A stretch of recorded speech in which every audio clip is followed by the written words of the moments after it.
interact is going to be absolutely key. But yeah, as much as you've been talking about the jungle, you know that I've been just adjacent to you here. I've been looking at the mid lane because Dark Wings for AOE is an absolute beast. I mean, if we look at where the analysts are ranking the champions, the players right now, Dark Wings is up there as one of number 1 or number 2 pick for multiple analysts. And if we look over to AOE randoms, I think a lot of people are sleeping on Leo99, who's been an absolute beast as well, but just not as well known. So I do want to see how this matches up. Both of them are fairly lane dominant players.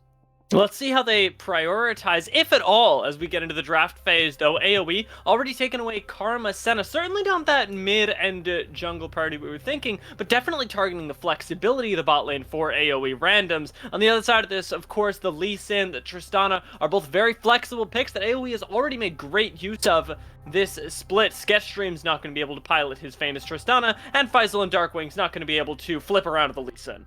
And if there's 2 champions I'm really scared of on the side of AoE main, it's Rumble and it's Tristana here. For RBM and Sketchstreams, they've got huge win percentages of it.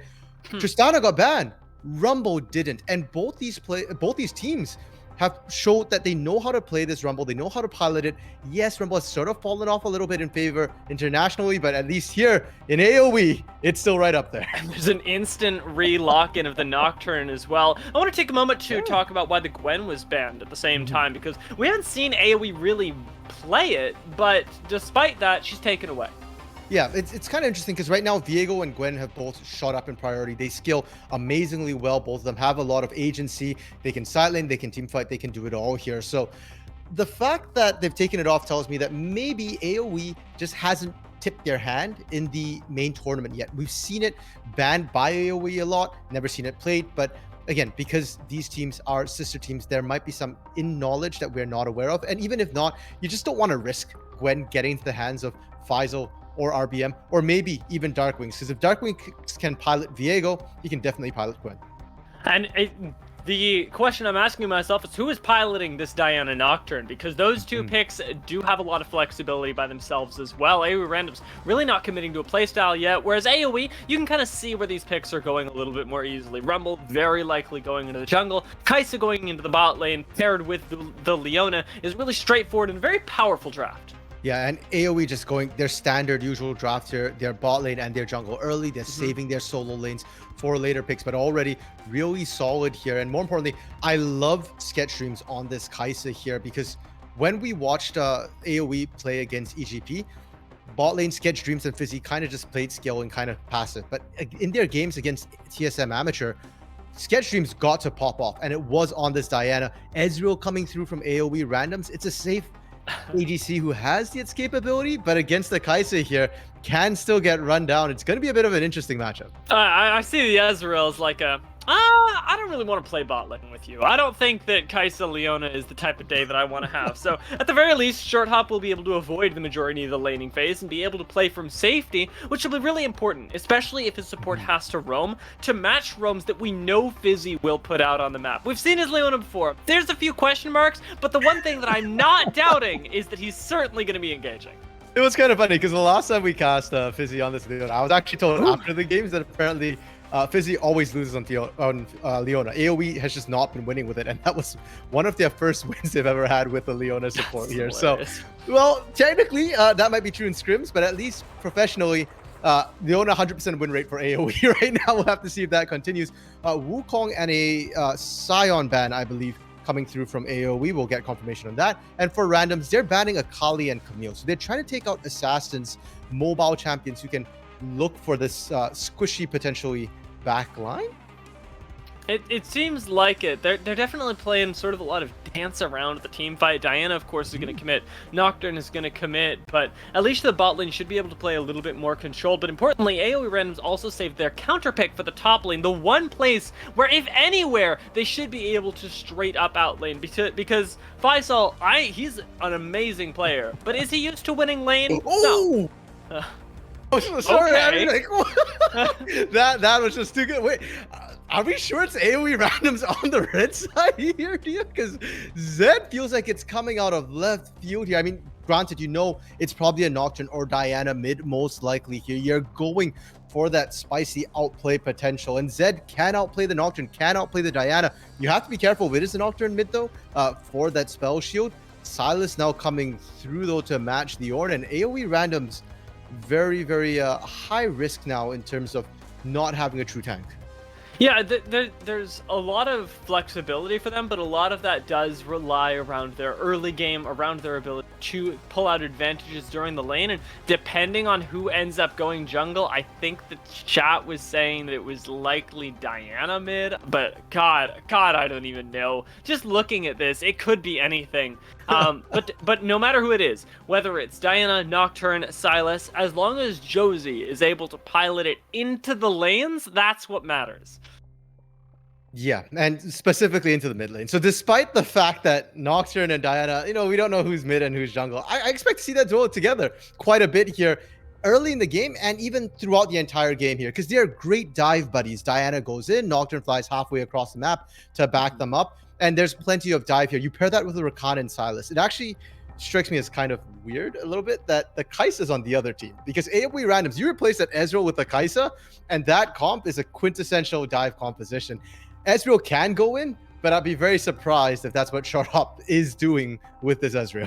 And it's going to require a little bit more nice execution in those team fights to be able to get the most mileage out of your Ezreal, but for the lane at the very least, it should also be letting Pocus be able to roam around the map, find his own help into the lanes, especially into the mid lane. If you're getting your jungler going top, if you're getting support going mid, you can really blow up the rest of the map, and Ezreal, of course, is going to be safe. So what is happening? All right, they're just locking in things. They're gonna wait and switch them up. I was looking at the incline draft and I was like, why is Kai'Sa jungle? New tech here, do you? Kai'Sa Yeah. jungle's a thing for... No, definitely not. And I'm still, I was looking at it and I was kind of hoping, actually, Nocturne top into the Ornn's not the worst matchup. And I was thinking, like, if you take that Sylas mid into the Zed here, things get real spicy.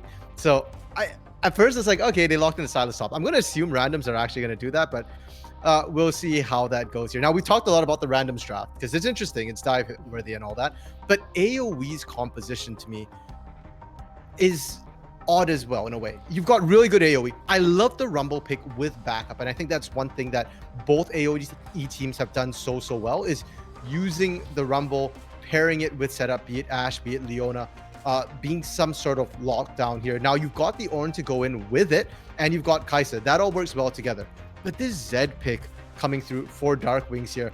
Grapes actually just messaged me when he saw how shocked I was that Darkwings has played Zed back in the open qualifiers here. So it's not a completely out of left field champion, but it's still a champion that demands that you win the lane, that you find the priority targets. And there are a lot of squishy members on AoE randoms. So if anybody's wandering on their own here, Darkwings will probably be able to find solo kills. Yeah, and the really nice thing about the Zed as well is that in a weird way, it enables your jungler in a way that a lot of mid laners don't. If you see an Orianna picked up, you're still incentivizing magic resist, but we look at the lanes here, with a Zed and a Kai'Sa, you never want to be building MR, and that just makes Rumble somebody who gets a lot of free penetration from his build so much happier because he gets to deal a portion of his damage as true damage, and that equalizer can be so devastating. So even though AoE are picking themselves into a little bit of a hole draft-wise with wanting to win the laning phase, what they're doing is investing in RBM's ability to control the mid and late game, which I think is really intelligent. Sure, they're also kind of doing a cooperation check on AoE randoms here. When that solar flare comes down, when that equalizer is streaking across the field here, how does AoE randoms react? If they split up, they get picked off. If you group up and you get hit by the Ornhorn or the solar flare to follow up, that can be absolutely monstrous too, an absolute catastrophe. So for the randoms, they do have to be careful for that. They have their own cooperation check of their own with that paranoia from Leo here, which looks like will be going to the mid lane. And I actually don't mind this matchup, the Nocturne into the Zed here, because if you spell shield right, you can negate the ultimate and you can stand there and trade with that Zed here.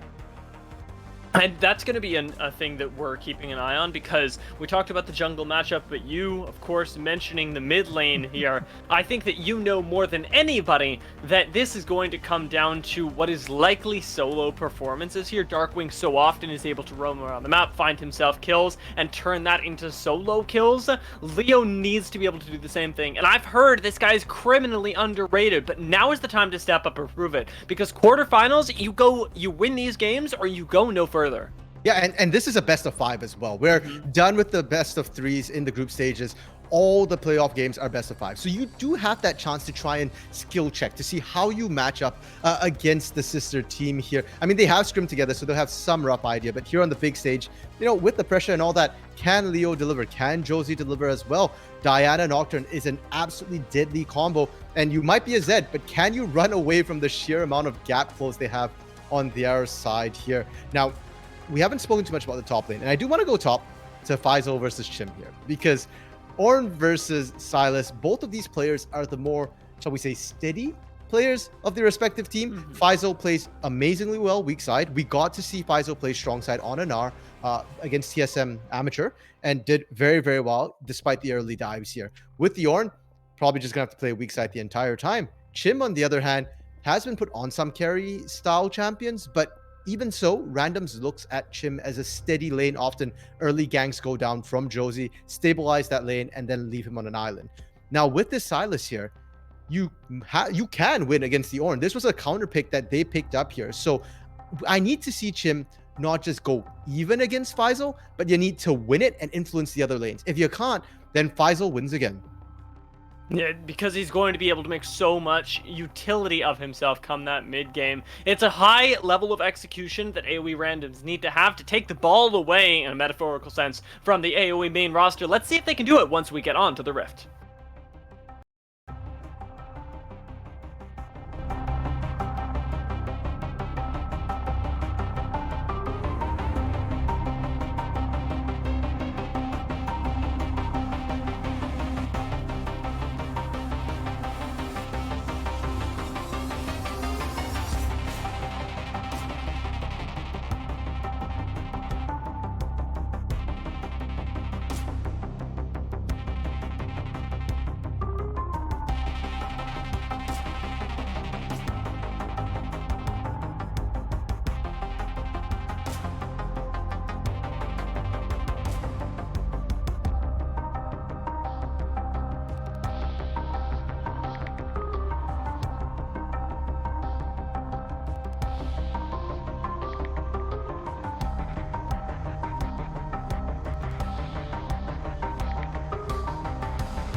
Welcome to the Rift, ladies and gentlemen, for the first game of the quarterfinals between AOE randoms and AOE. I'm only gonna say this once. AOE is on the blue side of the map, and AOE randoms, henceforth referred to as randoms, are on the red side of the map. Now you're gonna call them randoms. I'm random as well. We're gonna get confusion here. So shall we go with AOE on the blue side, randoms on the red side, and RMC on no side at all? Oh my lord, I'm sure that we're going to see a bunch of random minions here, and I'm hoping that they'll make an impact as well. We'll see your family do themselves justice here. We got a little dance going on in the bot lane that I am a big fan of, but there's one more clarity point that I wanted to bring up. We, of course, have short hop in the bot lane for randoms, and that's the Ezreal that you see right now on your screen. Otherwise, has a totally different name. We'll be referring to him as short hop. Karasuno Setter. I have no clue what that means here, but they do manage to get a little bit of poke off onto Sketch Streams. I actually think Pokka's got the worst end of it here. And look at what Sketch Streams and Fizzy are doing there on your map. They are hiding in the bush. They are looking to punish that Rakan early here. And if Sketch Streams traded that in a 1v1.5 situation, I'm scared if Pokka's walks in that bush where Fizzy's waiting. Yeah, we'll see if the Leona Kaisa end up waiting, maybe forfeiting some minions to try and get some early cheese off, but importantly, they're able to do that because there's no vision on RBM right now, no ability to know where that rumble is, until, of course, you see that you've been cheesed the whole time, and now, certainly, you've got to imagine that randoms know that RBM has started towards the top side of the map.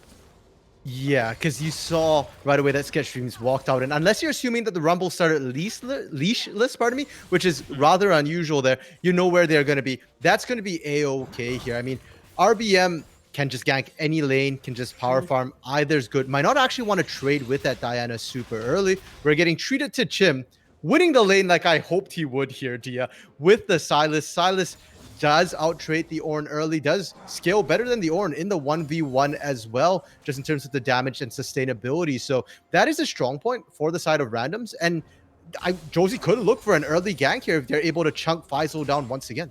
Already clearing towards the top side of the map as well, having gone for the full clear on the Diana, has that option available to him. Fizzy and Sketch Streams, of course, having hit the level 2 first, though, are taken full control of their wave state, and with no jungler nearby to challenge it, it's going to be short hop and pockets, letting the lane be dictated to them for a while. These aren't the lanes that we're expecting to be the highlights here, but they're going to set the pace early, set where these junglers need to make an impact, where they need to correct their teams in order to be able to reach that mid game and an even or ahead state.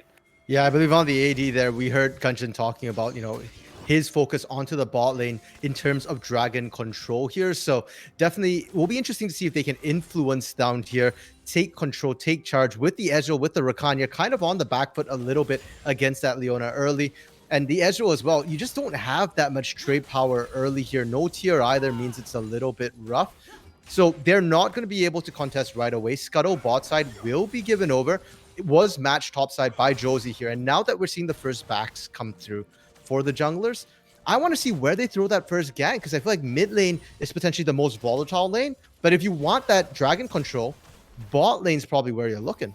Now, I'm not saying that RBM is going to go bot lane, but a sort of meme that I remember being thrown out just last week in round 2 of Cup was that RBM's first gank in the bot lane never fails. Whether it happens late, whether it happens in the laning phase, it always gets a kill. And so I don't know when Rumble is planning to show up bot lane. It certainly doesn't seem like right now, but when he does, AoE randoms need to be ready to respond, because that is going to be a big problem if you let it go uncontested. And right now, they actually had really good vision to track RBM the entire time there. When RBM went bot, there was the ward in the Raptor pit, spotted that getting done. Now, there's wards topside as well, so they know that RBM is at the Grom side, bot side can play aggressively, and as we say that, they get engaged on. Yep, Fizzy goes for a small play here on this Leona. Sketch Streams this time is the one that eats the worst end of the trade, and that foreshadowing dragon isn't exactly the best look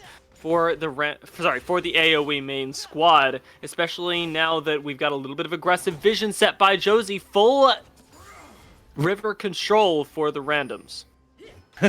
Right up till Fizzy starts walking out there. Ooh, doesn't quite manage to clear the ward. You can actually get that with the Leona if you're close enough, but being melee had to walk off. And Leo now has to be careful. You know Fizzy roamed out here, and you know that Fizzy walked away defensively. So you do have to be very, very careful. They pop the Scar's Bloom. They have vision. They're clearing this, and we talked about RBM, having 100% gank success in the bot lane.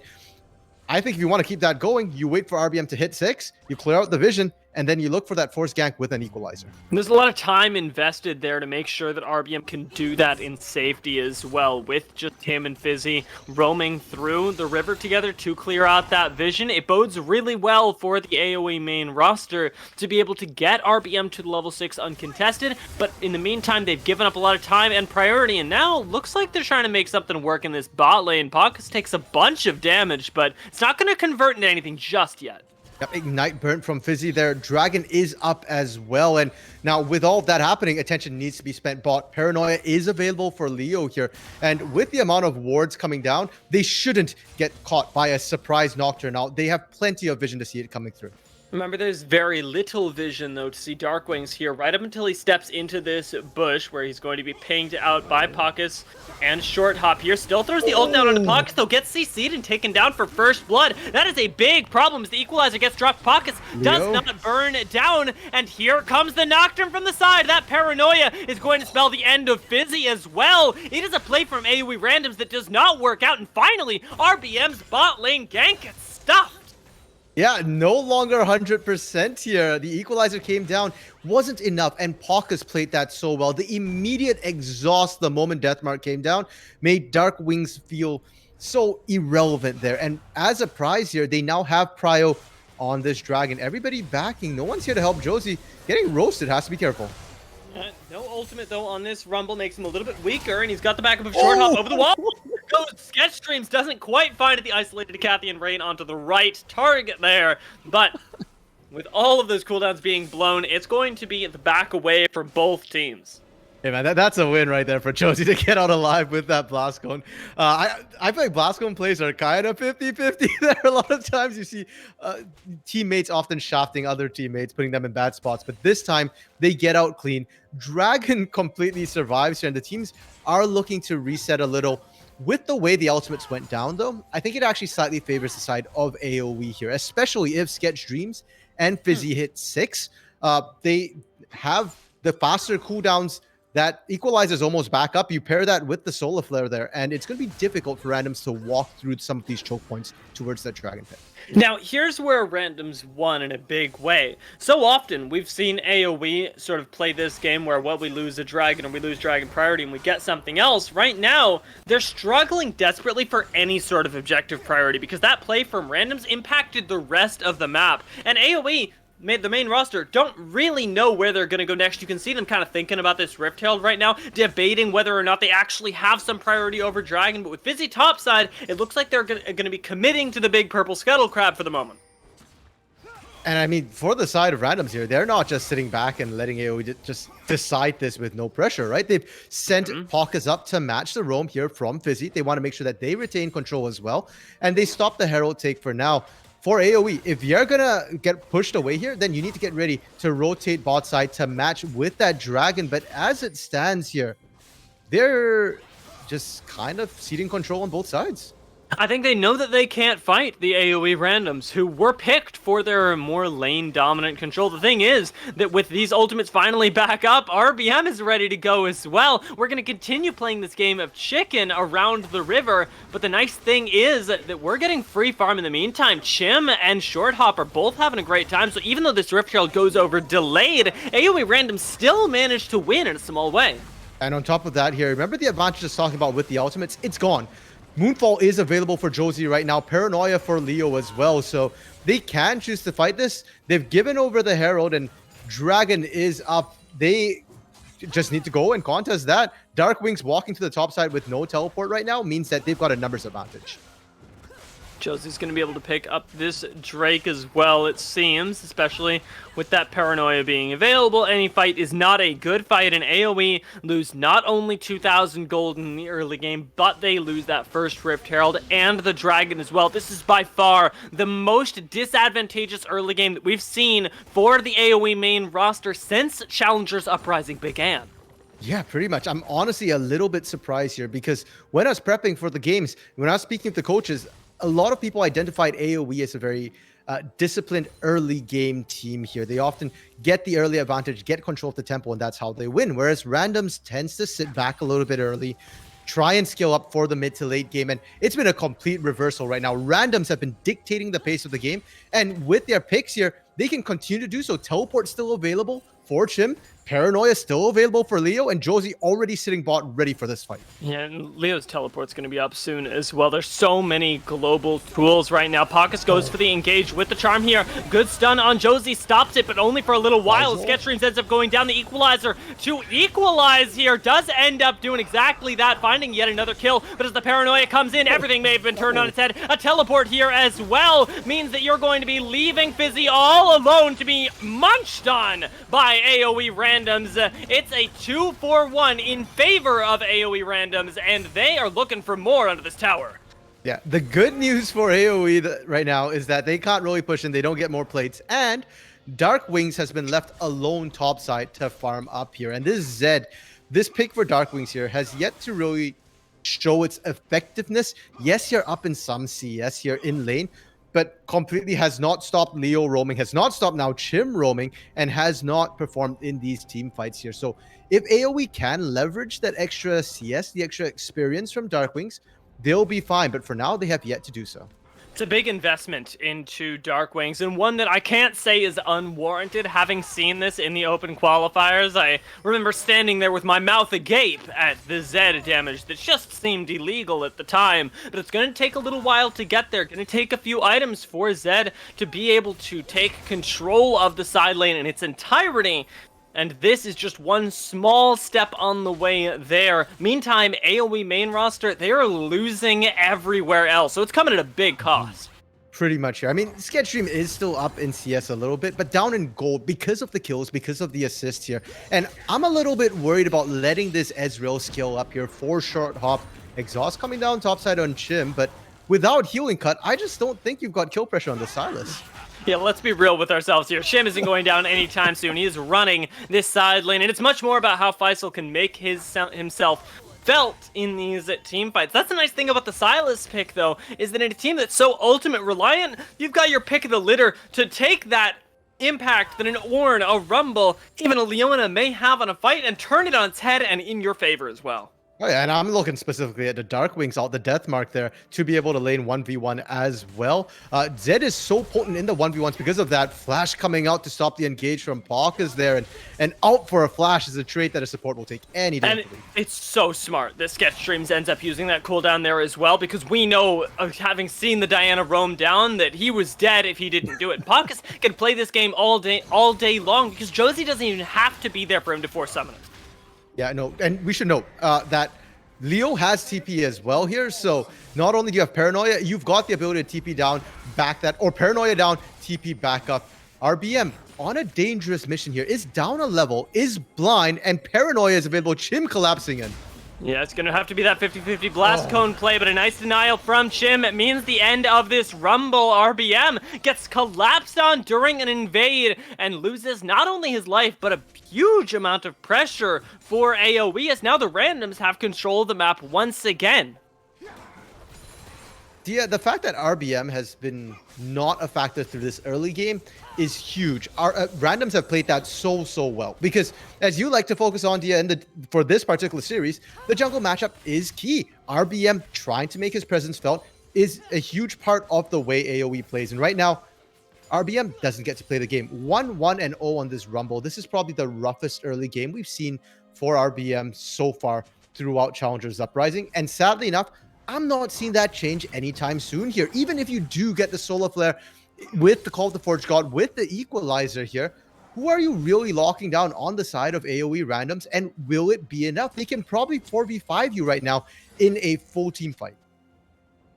And certainly what it seems like, and no small part of that is due to the rest of the map as well. Dark Wings has been trying to catch up on the Zed, but the reality is first ultimate didn't net anything. Faisal, you know, is going to be down in CS. That is just a given as soon as you pick a strong side laner, and the reality now is that they've got to throw a bunch of resources at these half plays, exactly like we've just seen. And those half lanes aren't going to work. Right now, you are down. You're in a power trough. Mythics are coming through for AoE randoms almost across the board. Only the support Hawk is not carrying that yet. So you don't win a straight-up fight. That's two of your big CCs not layered together, both blown to seek an engage, which wasn't there. Equalizer won't hold them. So you just have to back off. Everything's blown. You lose Dragon here. At least Herald has not been given up, and they can look to pick up Herald once again. You drop it mid, that it should at least give you first turret. Yeah, now that it's up one more time, you can get a little bit of map control here, but you gotta play it very carefully because, as you said, AoE randoms, they can already fight you right now. Short hop aggressively shifting is one way to demonstrate that. Okay, and they don't need Herald to take first turret. Darkwing's able to pick that up, narrow the gold gap a little bit here. They are still behind, and as nice as a metric gold is, Dia, I look at tempo a lot of times, and that turret doesn't really help with their tempo. They are still down, they are still struggling, and until I see Darkwings find that solo kill, or any kill really, whether it be opportunistic in a fight or that 1v1 here, I don't think AoE's got a way yet of really coming back into the game, of dealing with the siege and the dive ability that Random's drafted. Yeah, where Darkwings goes right now is telling us everything about the game currently rotating into the bot lane. So for me, what that signifies is that the AoE main roster want to play this a lot slower. They want to continue taking that tempo that AoE randoms have and saying, you're not going to be able to do this with it. You're only going to be able to do half of what you should be because we're trying to play these side lanes, get more farm onto Darkwings, and otherwise delay these fights because it's an Infernal Soul, but we still got 2 dragons till then. That's a lot of gold that you can put onto your carries in the meantime.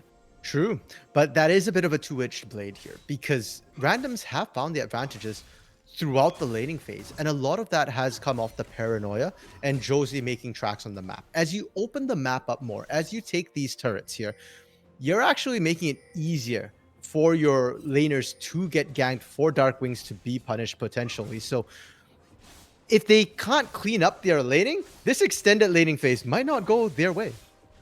No, Darkwings at the moment just trying to get a little bit more gold here, but even that extended laning phase is turning into objectives for AoE randoms as we take a look at the top side of the map, and Josie is taking the Rift Herald, while Short Hop and Pockets are not being contested in this mid lane at all, slowly but surely whittling away at the small bit of map pressure that is given to you by having that structure available. Yeah, and the one lane where it doesn't look like they're getting shoved in, well, Chim's just able to soak up those minions there. Josie about to pick up the pace. Herald dropped mid just as Leo takes top turret here. They're answering back. You took one of our turrets, we'll take 2 of yours. Now it's RBM's time to shine. Fizzy goes in, and here comes the big knockup from the Ornn finding too. Rumble ultimate goes totally wide though, and Leo finally gets cut off from the rest of the team. A big shutdown goes over the Faisal. It's not who you want, but it's who you'll take. Chim finally takes away a life of his own though, finding sketch streams, getting the root onto Fizzy, and Darkwings with no ultimate and no low health bars here can't turn this around fast enough. A single kill goes to AoE main roster, but AoE randoms get everything they want and more. And now they've got to deal with a push. Darkwing's fine. They've got to deal with a push, and they don't have good wave clear here. Sketch Streams is down as well. Faisal not ranged enough here, and okay, they can't take it on this one, but the moment the wave walks in, mid lane's going to crack even wider. Your side lanes are no longer safe. No one can actually go to that bot lane and push up beyond that inner turret here, or else they get dove, they get ganked. And AoE is losing control of the map. It's not just the vision anymore. Even if they have the vision, they can't even walk their way to river safely.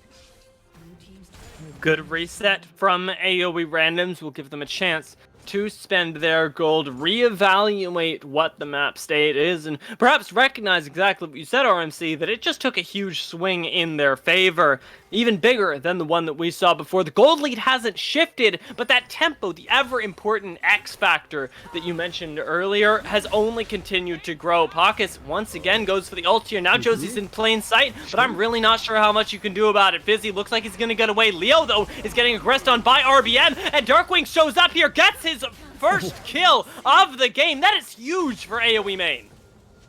Yep, the question is, what can they get after this here? Fizzy going down, the support for a mid laner, that should be favorable for AoE. But because it's a big team fight, or it's a big objective coming down on open ground here, the paranoia is actually less useful than that solar flare here. And the paranoia can still be used to reposition. Now, Darkwing's trying to run away here. Can you find your way out? Oh, hasn't made good use of the Shadow Step and instead gets death marked himself. Chim makes that look easy with the help of his support, and Darkwings doesn't get a chance to play the game, honestly.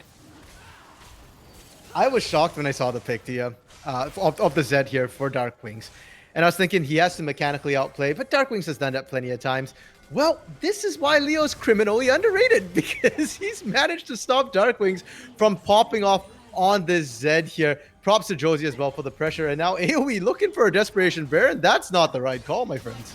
Oh, Fizzy though, definitely to go for an engage on this Leona. It's a classic move from him, and a great equalizer with Solar Flare, forced the stopwatch from Chim. Unfortunately, with Fizzy's health bar so low, and the paranoia incoming, AoE main may have just lost a member here, as Fizzy goes down, and even more under threat. Faisal has no health to speak of, and Chim continues on the chase here, barely missing the abscond, but dropping the equalizer all over AoE main. They barely manage to escape with Darkwings in the backline. They don't even get a kill back, but they survive for now. RBM running for his life is going to be able to keep me a truth teller, and it is just going to be the single pick that goes to the randoms. TP into the backline as well. They are looking for Short Hop here, but Short Hop is already safe. Faisal's TP blown. They don't find the kill. At the end of the day, it's a win for AoE in that they didn't lose more members there, but they've burnt so much to stay alive, and now Faisal's...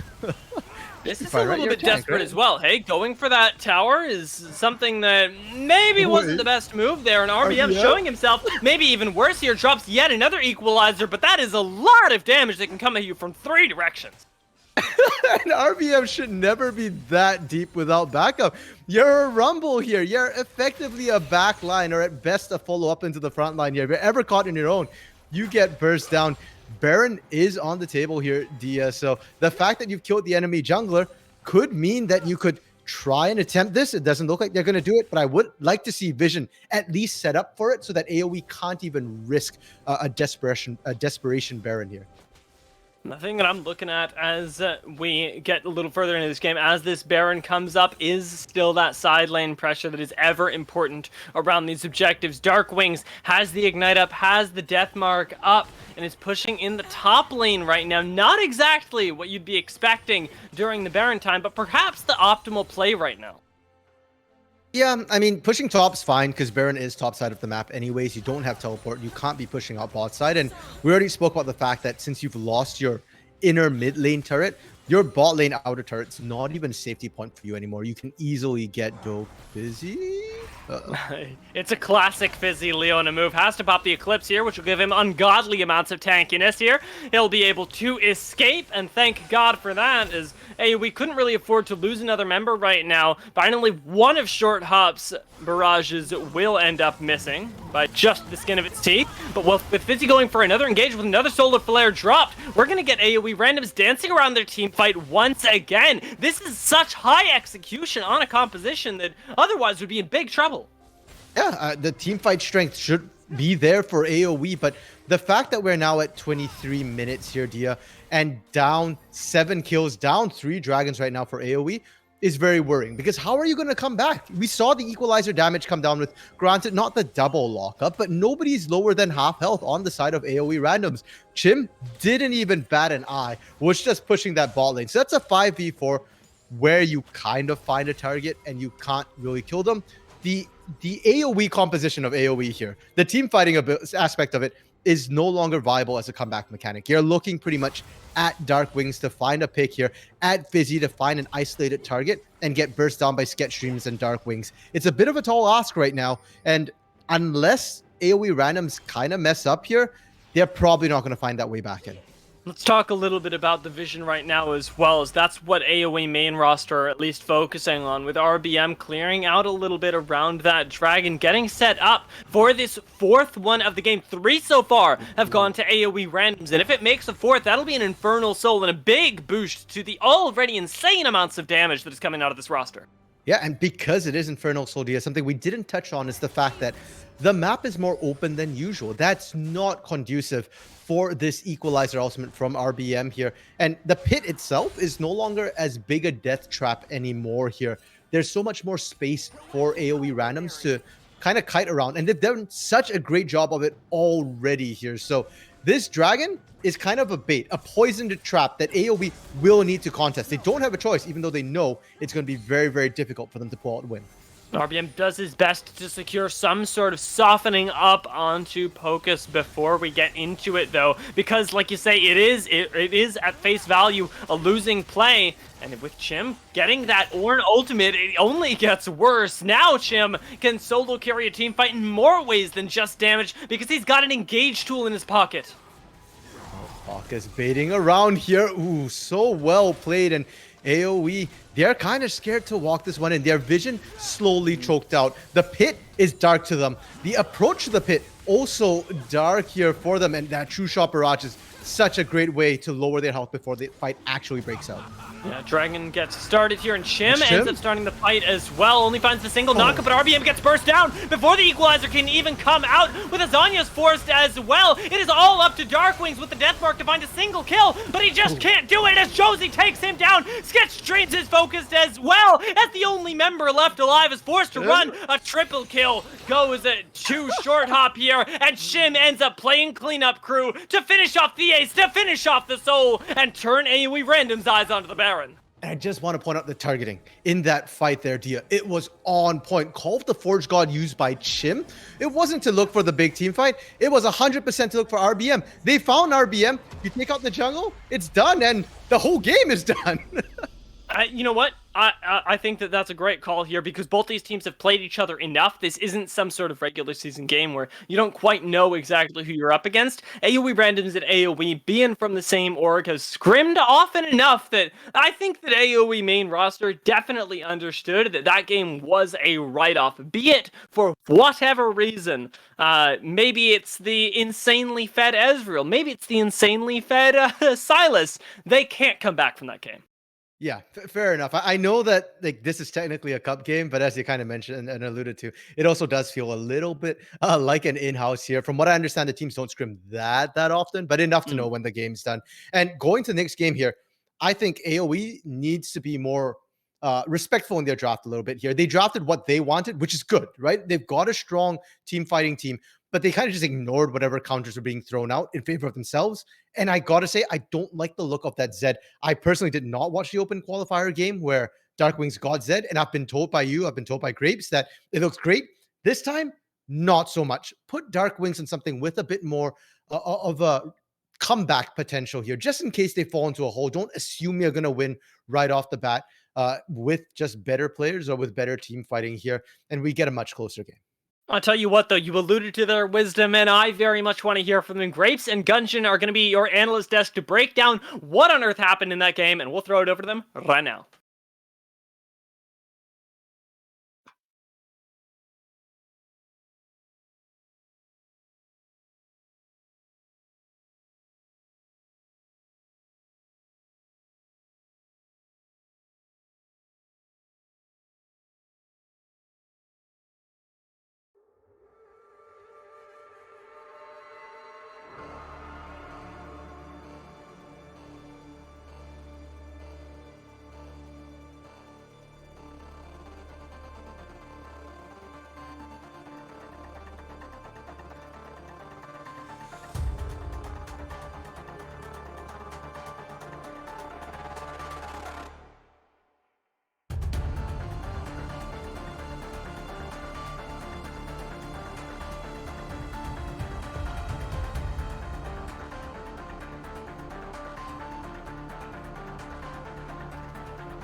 Welcome back, everybody. I just want to take a look right here. I was not expecting to be putting the one next to AOE randoms in game one, but Gunjan, that was an exciting game. Randoms pulling off the upset and taking down the main roster in game one. There's a couple of really key moments in that game that ended with randoms taking that win in about 26 minutes. But first of all, Gunjan, going towards that draft that we saw, I think that the traditional draft that the main roster was planning on going for really got countered.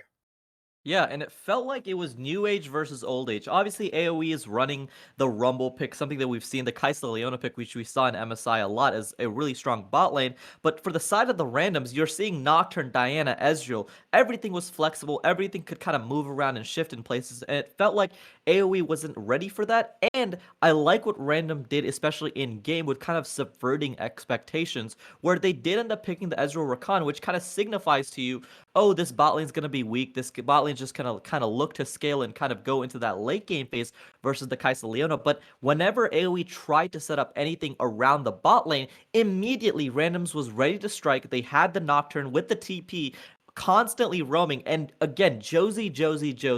He was always there to make plays, and the vision was set up so around so that he always had a pretty good educated guess of when the bot lane play was happening, and he was always ready to counter. And a lot of that vision was set up by Chim up on the top side. And I just wanted to add kind of the crown to top off the draft kingdom that Random set up was that R5 Silas. I was super excited to see that. It was a really smart play by them, in my opinion, sending it to that top side so Chim could get a free lane against the Ornn and giving Nocturne over to Leo to really punish, I think, Darkwings, who really struggled in this game. Obviously, we did see him play this Zed in the open qualifiers. He has had a lot of history on some of these melee AD assassins, especially this split. But this was not the performance we're looking for from one of the top prospects here in North American Amateur. Yeah, and again, Darkwings, you mentioned it, top prospect in North American Amateur. He kind of wanted to flex on with that Zed blind, but Zed does well into those control mages where he can have the advantage, especially as the game goes on and the control mages get delegated into those side lane positions. But versus the Sylas, which was that R5 gem that we're talking about, he can't lane versus the Sylas in the side lane. And when it goes into Zed versus Nocturne, the Nocturne with the Stride Breaker can play safe enough with having the spell shield that he can kind of just sit and farm, and he has the TP, he has his Nocturne ulti, so he can roam to these fights just a lot quicker. And it felt like once the lane states kind of got allocated as the mid game got settled, we always saw the Sylas versus the Zed, and in that matchup, especially with Chim having the early game lead with all the farm that was funneled into him versus the Ornn lane, he just always had the advantage. And the lane is hard, and it kind of required Darkwings to make those outplays, and it just never ended up happening. And that ended up being due to that bot lane dragon control. AoE had to fight at that 25-minute fight. And that's one of the big problems when you lose so much control in the early game. With the dragon control, with the dragon objective as it is right now, with the 5-minute timer, at 24 minutes, AoE had to basically make a do or die fight. And at that point, they just didn't have the items to kind of compete with the random squad, and random just took away with it. And we saw the FF, and again, we both predicted 3-1 to the side of randoms, but we did not expect in game number one that we would be seeing the Sylas R5 take over and really give them that win. And it wasn't just that randoms got a win. It was the style that they got that win in. Just the amount of dominant plays they made. We do have a couple of replays to show just to break down some of these plays. This play in particular was particularly interesting, really setting up the priority that we were talking about earlier. Yeah, and you can see that Darkwings just goes in. He thinks that the play is pretty much just a let's just dive bot lane. They're weak, but it ends up being turned by Josie. It ends up being turned by Leo. And the big thing that I want to mention is if you look on the top side, the vision that's set up for the side of randoms, Chim had already pushed in the wave and then dropped double pinks with the help of Leo. And so they knew that RBM was trying to make a play bot side because all of his camps were up top side, but he wasn't there. And at that point, when you can kind of anticipate a play like this, they can just send Josie bot, let him sit for 15 seconds, and just make the play bottom. And it happens over and over and over again. Yeah, and for a team that played so much around the top side in the early stages of this tournament, AoE Randoms really did a good job at focusing towards that bottom side, making sure short hop and pockets were able to get those 2v2s advantages, making sure that none of the ganks that RBM tried to go for down in the bot lane that he's so famed for were actually punished. And just given the amount of global presence that Leo had on the Nocturne, sure, he ends up dying here in this clip, but just the amount of pressure he were allowed to exert onto that bottom lane while Chim had that free reign up in the top side was really impressive. And you can see the coordination is so strong from the side of AoE randoms as well, because RMC and Dia also mentioned this. In that fight, RBM doesn't even get to throw his ultimate off because everybody on randoms knows exactly who to target. They immediately pick out their target. Every single person just jumped in. A beautiful Ornn ulti by Chim on the Sylas just immediately blew him up, took the Infernal Dragon fight. And as the games went on, you could see kind of that mobility creep.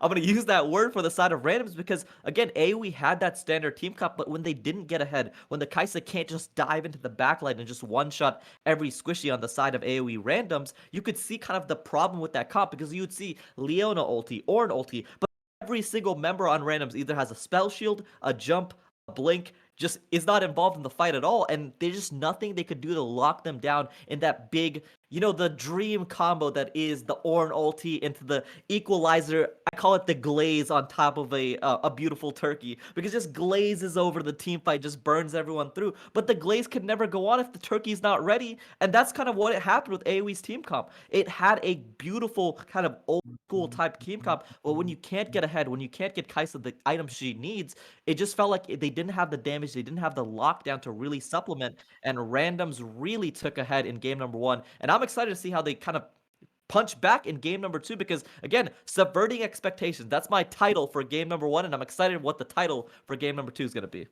Well, there's definitely a lot to look forward to in this game too. AoE main roster got basically obliterated in that game 1. It didn't really seem like they got a lot of the advantages that we've seen from them against these LCS affiliates like Evil Geniuses, like TSM.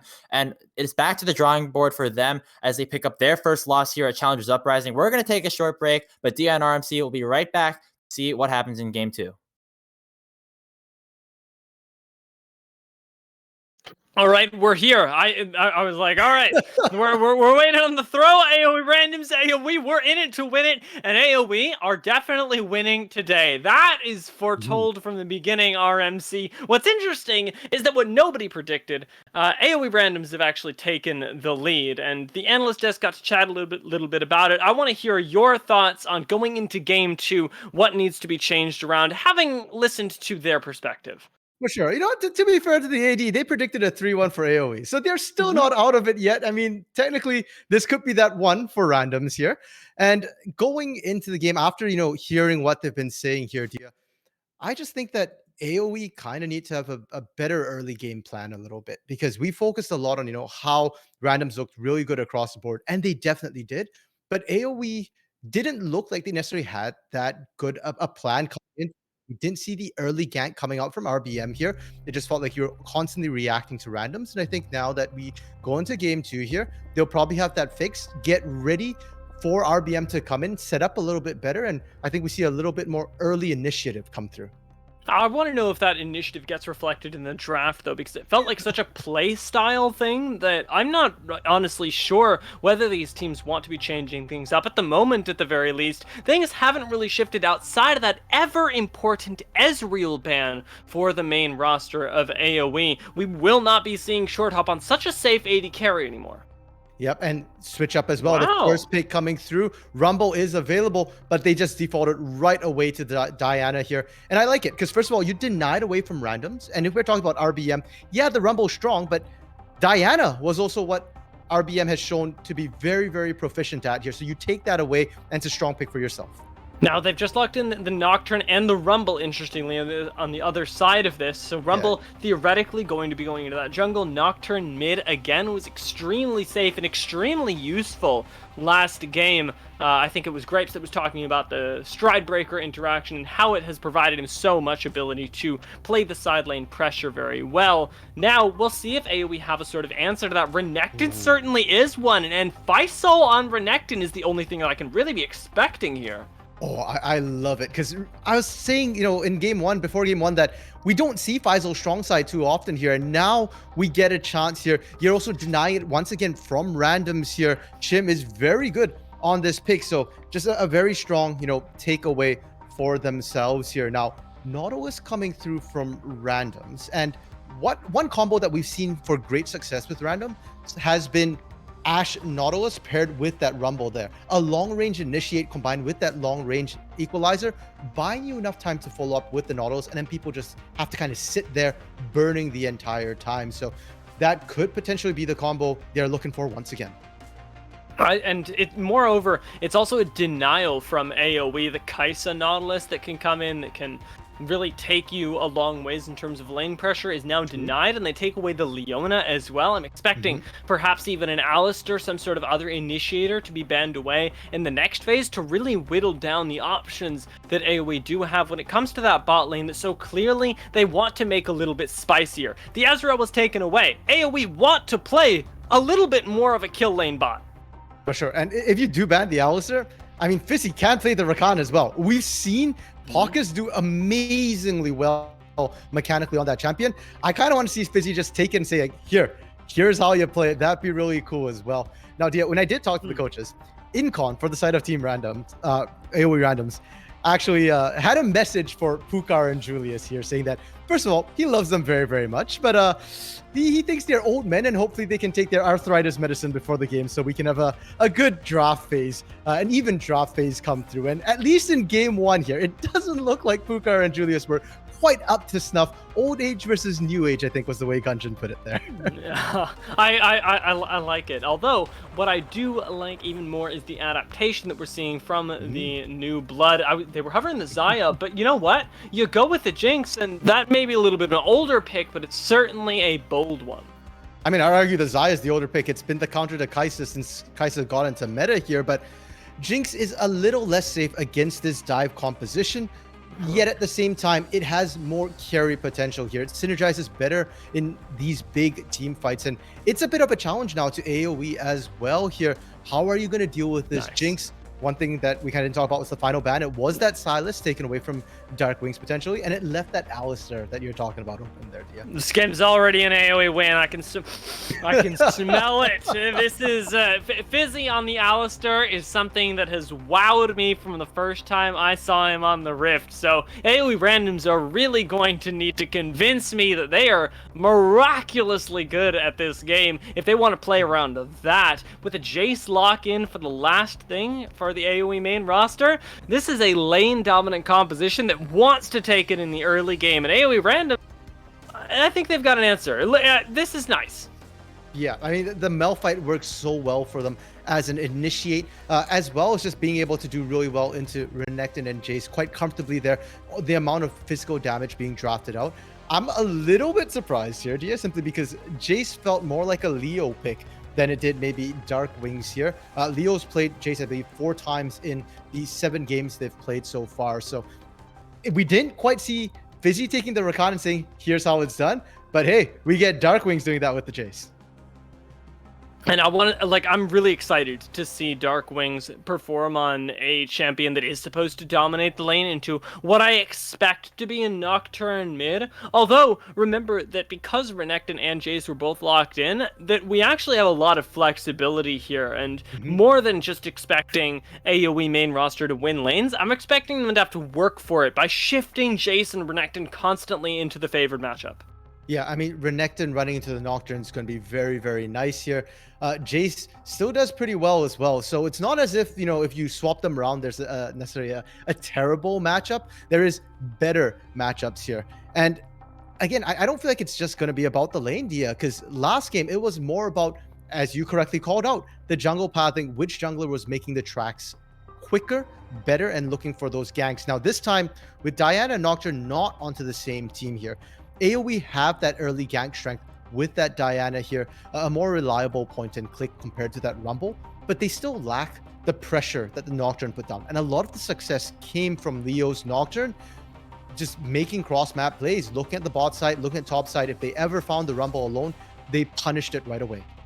Now, the person that I'm looking at going into this game is, of course, RBM on the Diana, perhaps to try and visit other lanes, but also the people who I know are going to visit other lanes, because Fizzy finally has the Alistar here, and that is something else that can tear you up, that can change a game, and can make a lot of priority sort of emerge from nowhere, even in the stages of the game. What I want to see from AoE might be a little bit of a tall order, but I want to see a shift in priority. They've been playing weak side, top side almost every game for as long as we've seen. If they can show us a different thing in the playoffs, in the quarterfinals, in game 2, we could see a totally different series emerging before us, and that can only happen if Faisal gets resources. Yeah, and again, I'm thinking back to that TSM AM game in round 2, right? The fact that when Faisal gets a winning matchup, he can take over a game. Now is a good time to do just that here, especially when we talk about Nocturne and Diana, they're dive buddies. Renekton and Diana, they're dive buddies as well. You've got physical, you've got magic damage, a good mix here, and they can definitely punish Malphite. If they start roaming together, they find the Rumble, they can look there as well. But I do also want to see the pressure into the mid lane a little bit, because it was Leo being kind of unchecked for the most part there. Darkwings did not lose the lane, was just unable to hold Leo to the lane. Now, if you throw a couple of ganks and suddenly Leo can't leave without losing a ton of plates, that's one way to deal with the Nocturne. But dear, compositionally, we haven't really spoken too much about that. AOE randoms, they're the ones with the team fight composition this time. With the Rumble, Nautilus, Jinx, Malphite here, and with that Nocturne for the dive. It's similar to what AOE ran, but I feel like it's got a little bit better of an early game with the Nocturne versus the Zed. And now it's AOE's main roster with the dive composition here, with some poke as well, but mostly dive, looking to try and pull off exactly what randoms did to them in game 1. Their eyes have got to be all over that Jinx as well. I guarantee you one thing, Short Hop, if he does have a good game, it will not come at any small price, because Jinx is a juicy target to people like Jace, Diana, Renekton, Kai'Sa, Alistar. Did I miss anybody? No, I didn't. It's every single person on the AoE main roster. So keep your eyes on Short Hop. Keep your eyes on how AoE randoms play around that, because if Short Hop survives, the team fight is indomitable, but AoE certainly want to dominate them early on in the game. Let's see what happens as we get onto the Rift in just a few minutes.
Welcome back to the Rift, ladies and gentlemen. Second time tonight, and it is just the second of what I expect to be many to come, because AOE randoms certainly looked like they had control dominantly in that first game, but AOE are no slouches, and we know that as well as anybody. Having followed these two rosters through the rest of Challengers Uprising, now we arrive into the second game of quarterfinals, and I will remind you once again, AOE randoms are red side, goddarn it. Yeah, AOE main on the blue side. They did not switch sides. We didn't really mention that in draft, though. The logos were up, so you'd be able to tell that here. But they've completely just switched their compositions here for the most part. And Dia, while we're loading in, we're talking a little bit about the changes that we're seeing here in terms of how these comps want to work. The fact that AOE, they don't have that semi-global of the Nocturne on their side. So while they have very strong dive strength, they can't react quite as quickly as what we saw last game. They have better poke as well, though, so they should have a better time sieging up. And for AOE randoms on the red side here, their engage is faster. It's not the Call of the Forge God where you see the ram coming one way first before it goes the other, and it doesn't have that lag time of that solar flare. Unstoppable Force, much quicker. And the depth charge coming up from Pockets this time, point and click. You can't dodge that. Yeah, you can really fish for a lot of engages as well, and I definitely expect AOE to have to play a lot more respectfully come this mid-game because of the high demand at which you can just start these fights. In the early game, though, AOE are expected to be playing very aggressively, exactly as we see Darkwings doing right here, just harassing AOE randoms out of their lanes, because if you're not doing that, you are not going to be able to compete come that mid-game. Yeah, and especially in this mid lane here for the Jace Nocturne matchup, Dia. Early game, it's a bit more Jace favorite. You've got the range here. You've got the more abilities, really, more options, more utility. You can knock away the engage from the Nocturne. But at 6, things change a little bit. That paranoia basically makes Nocturne so much stronger as a champion. And suddenly, the Jace has to be a lot more careful. You have to start mechanically outplaying, or else you just get engaged on. If a jungler shows up, Jace is kind of squishy.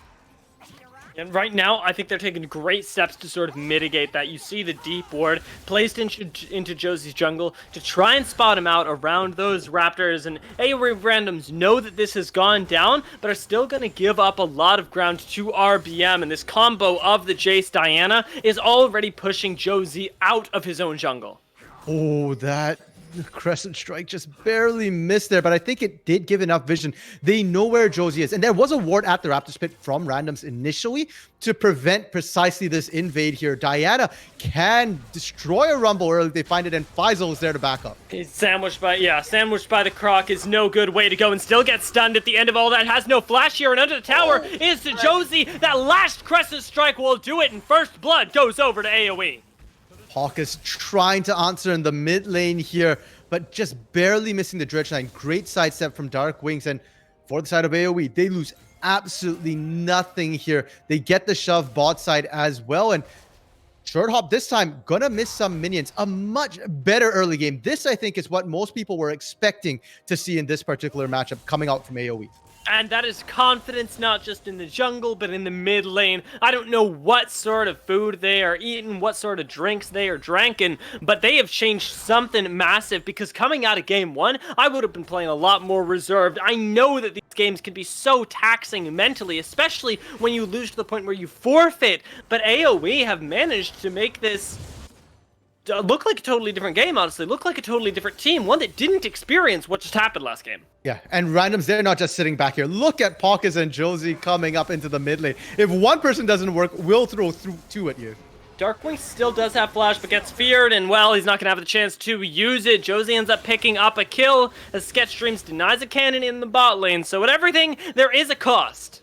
And the question is, what can AoE do on this bot side? What can Sketch Dreams and Fizzy do to this isolated Jinx here? For now, Short Hop, once again, not really getting punished. The wave is pushing out, though, and Pockets will be back in time. There's no way to intercept this roam between mid and bot, so they don't...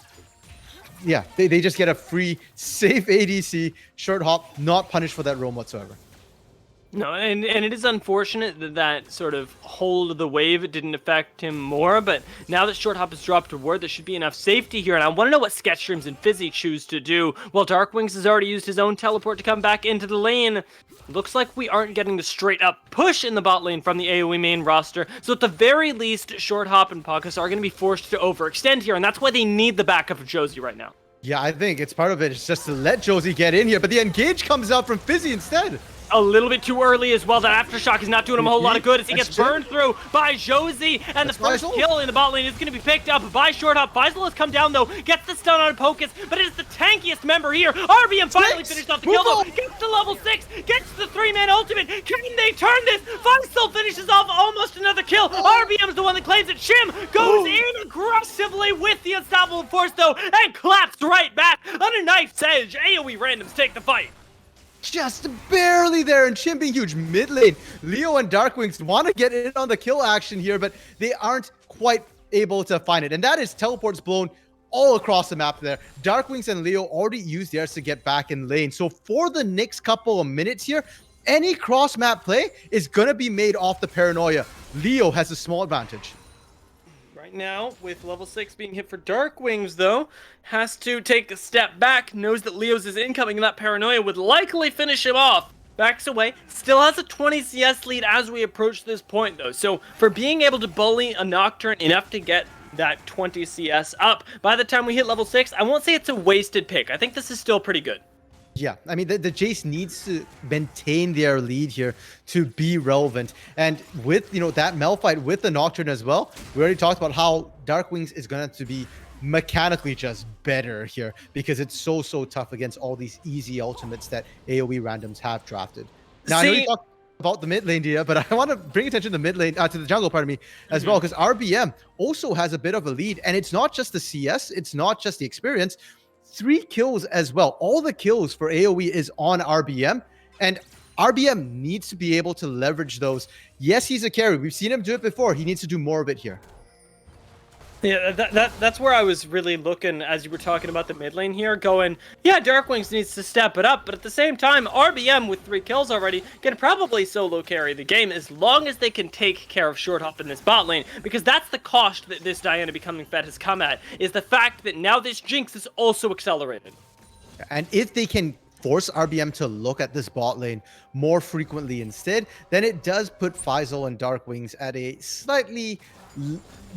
I don't want to say it's a disadvantage, they're still expected to win, but it doesn't let them dive and just continuously punish that one player. And we've seen this happen before last game. If you don't hold Leo down, if you don't force him to stick in lane here, then suddenly when you're looking for those gang spot, if Josie's there, it's not a 3v3, it's a 4v3.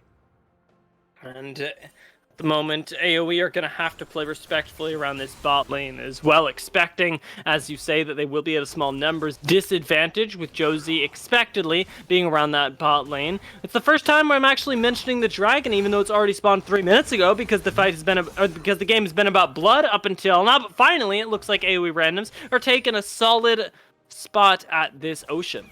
Yeah, and we saw the pings coming down on Herald as well. So AoE randoms know RBM was topside. They know this is sort of uncontested here. And the bigger concern is, can RBM answer topside here onto the Herald? Theoretically, if randoms want to, they can just send bodies up there, try and slow this down here. The ultimates are backup equalizers there, and so is the unstoppable force. Leo's still got paranoia as well, though he's being shoved out of this lane again, with Darkwings constantly going on the aggressive. Josie arrives to try and, I think, find a gank, throw out an equalizer, but decides that it's probably better not to, and is going to have to go back to his own jungle. So, at the end of that, AoE main, they are going to end up getting the Rift Herald here and responding in kind to the objective. Still a very even game. Yeah. The lead, though, that we saw earlier from AoEs has been kind of shrunk a little bit here. They still have to lead into the jungle and the mid lane, but as we go on here, if that gold gap doesn't grow in favor of AoE, then it's not optimal for them. They don't have the better team fight team here. The Jinx, that skilling member, that skilling AD carry, is also on the side of AoE randoms, so they don't have to win it early. They just have to reach the mid game without falling too far behind. certainly what they're doing right now. I'm actually very happy. If you're an AOE Randoms fan, you should be as well, because as we crest 10-minute marks, as they're up a dragon, they're certainly ready for the mid game to come. We're waiting for those items to come in. First mythic of the game is going to be picked up by RBM, and as those continue to come in for people like Darkwings and people like Faisal as well, I could see the team fight slowly turning in AOE's favor, but it's going to be only for a moment. They need to take advantage of that power spike. They're committing so many members down here into this bot side right now, and there's no dragon, so I'm not really quite sure what they're trying to look for. Are they trying to set up a dive against a Jinx Nautilus? Yeah, they're trying to kill Short Hop, dude. Like, look at the guy. I mean, I can appreciate that, but like a dive feels really, really risky here. Not to mention just the range from an Equalizer, a Paranoia as well. I think you want to set up a dive mid instead. Faisal is here, Herald's drop, they could pull it. Yeah, right now they're definitely going to at least inject some gold into Darkwings, and Leo, of course, is going to have a difficult time contesting this without Josie, so hoping to get a little bit of information on him as well. Unfortunately, Rumble doesn't end up showing, although they do end up pulling him for a moment. Plates get pulled up. We're seeing the gold difference, and my goodness, I didn't realize there's 1,000 gold difference right now between RBM and Josie here. But the bot side as well has its own gap here. 800 in favor of Short Hop, and this is Short Hop who's been having to 1v2 quite a few times now when Paucus is looking for the mid lane. Fizzy is always looking for Short Hop. Unfortunately, hasn't been able to find him even when he doesn't have a support at his back. Finally, the reset from the Jinx, I think, should net a mythic here upon recall. Does have the cull as well, although with Short Hop canceling that, knows that he's going to stick around for at least one more wave, and that is not an 80 carry. I don't know what it is. I mean, the pings are coming out. They know they've got support coming here. Josie was bot side, and Leo, most importantly, has TP. The Paranoia range can't quite reach here, but the teleport is global as long as they've got something to get to. For Short Hop, if you can just sit there for the 2 more waves it takes to get the call, it will be nicer, but yeah, they're just going to back. You're not going to wait around for this. You want that power spike coming up quickly, and Dragon, in a minute and a half, might give us our first team fight. I want to take a moment to appreciate as well that Chim has silently been ever so slightly winning in this top side of the map. Faisal playing weak side once again, even on the Renekton, is at the receiving end of a lot of grasp procs and a lot of smackdowns from the Thunderclap. I mean, can you really call it weak side here? The Renekton is supposed to be stronger early here. Granted, once you start building all the armor, and we are seeing a lot of the armor, Bramble Vest coming through with the plated steel caps as well, it does get much more difficult. And we talked about dive buddies with that Diana. RBM has not looked top up to now so far at all here. And even now, it's Josie, the one who's looking top, as Faisal is very, very low right now. Chim doesn't have the mana for an ultimate, but fortunately is being covered, and as he retreats into the fog of war, Faisal is going to have to give up the one advantage that he did have. Darkwings trading aggressively in this mid lane as RBM goes on an aggressive trade of his own here, finds Josie in the jungle. Shield is enough, and RBM claims a solo kill in the jungle. The rumbles, man, like you're not attacked. You don't win the duel against Diana here. When you pick this rumble into a Diana, you're more looking for the team fights. Maybe you look for the 2v2s, but in a 1v1 you're not going to be safe. And I think they kind of got baited a little bit by the vision there. They thought they had everything warded. They'd see RBM coming in. Wasn't the case, and suddenly that top side where they were looking to potentially dive isn't an option. Dragon is up though. Josie is back up as well, so we might still get that Dragon team fight. I'm expecting us to, especially because everybody from AOE Randoms is positioned around it. Remember, Short Hop has managed to pick up that Mythic as well, so a big power spike in the 80 carry roll should net you a team fight win if AOE do overextend, and they're not going to do that. Right now, giving up complete contest of this dragon, gonna see what soul it is. A cloud gets revealed as the second dragon does go down to AOE Randoms, getting them a little bit tankier. I feel like Cloud so benefits AoE randoms just a little bit more here. They're out there. They've got more big ultimates that they want to use to team fight here. And yeah, that rotation down, Chim walked down. Faisal didn't. Neither of them had their teleports ready. So the moment Chim showed mid, AoE just had to back out. They had a numbers deficit that they just could not deal with against a better team fighting team as well.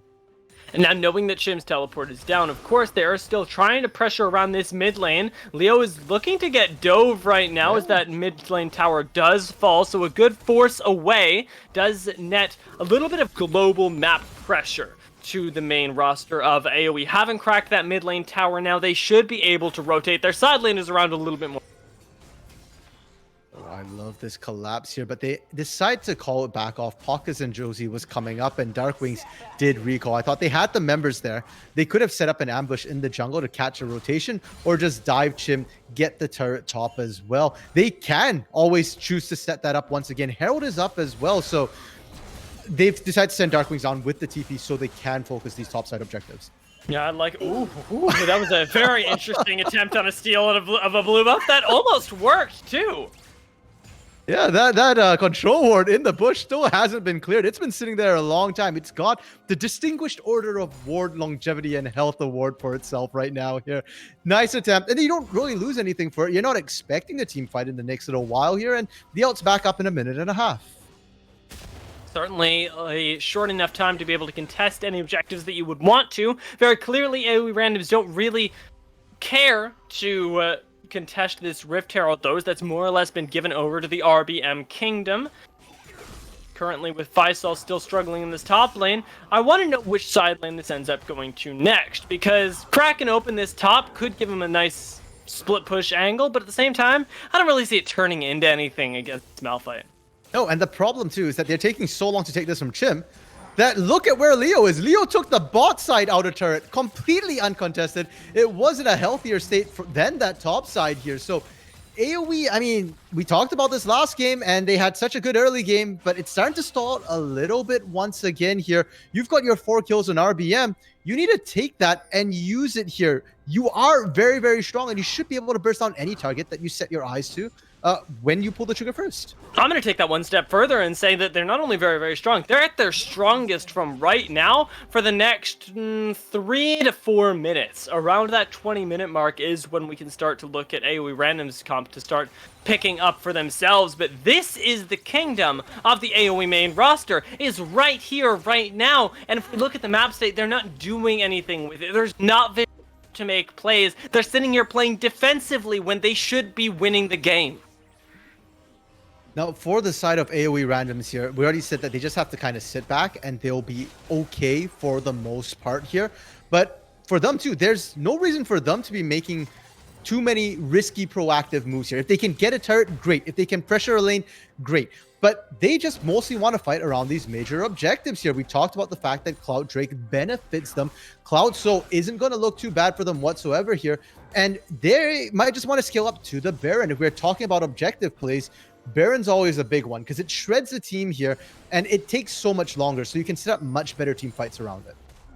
I am really impressed, though, with the way in which, despite needing to play a little bit more reserved, AOE randoms have played with this very controlled aggression. Nobody speaks to that more than Shim in this top lane, who has been, I dare say, dominating the lane against the Renekton right now. Is about to take the turret in a 1v1 and even pulls up some pressure from RBM. Has the escape potential given to him by the Unstoppable Force. Uses it, but still gets collapsed on here. Pulling pressure is going to be enough, though, as right now Sketchstreams needs to pull some himself. Flashes away from a hook. Does get out. It's good. Now, I'm so glad that RBM finally looked up. I love it. I've been calling for it, you know, for like most of the game right now. What I don't like, though, is that the kill wasn't gifted over to Faisal, who was already struggling a little bit. They put everything into RBM. And while RBM should be able to carry a fight, you go in, you can pop somebody down.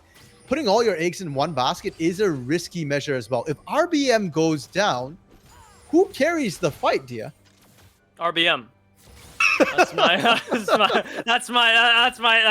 answer here. That's my most play-by-play analytical answer that I could give you, because the thing is, RBM, if he has gone down, the fight is lost no matter what. Lead or no, he is such a core part of how this team wants to play the game, how they engage, and how they actually manage to eke out these team fights wins that right now, I'm looking at Chim, because if Chim can just ult him, the team fight's over anyway. Yeah, potentially, and this, Dia, to me, is the breaking point right now. We've got the teams ready to go. RBM takes Drake, and Leo, you don't win this 1v1. It's a good Sanya's, buys RBM a little bit of time as he's getting 1v2'd right now, goes back in, uses the Moonfall, and takes it down. Leo with the slow ultimate.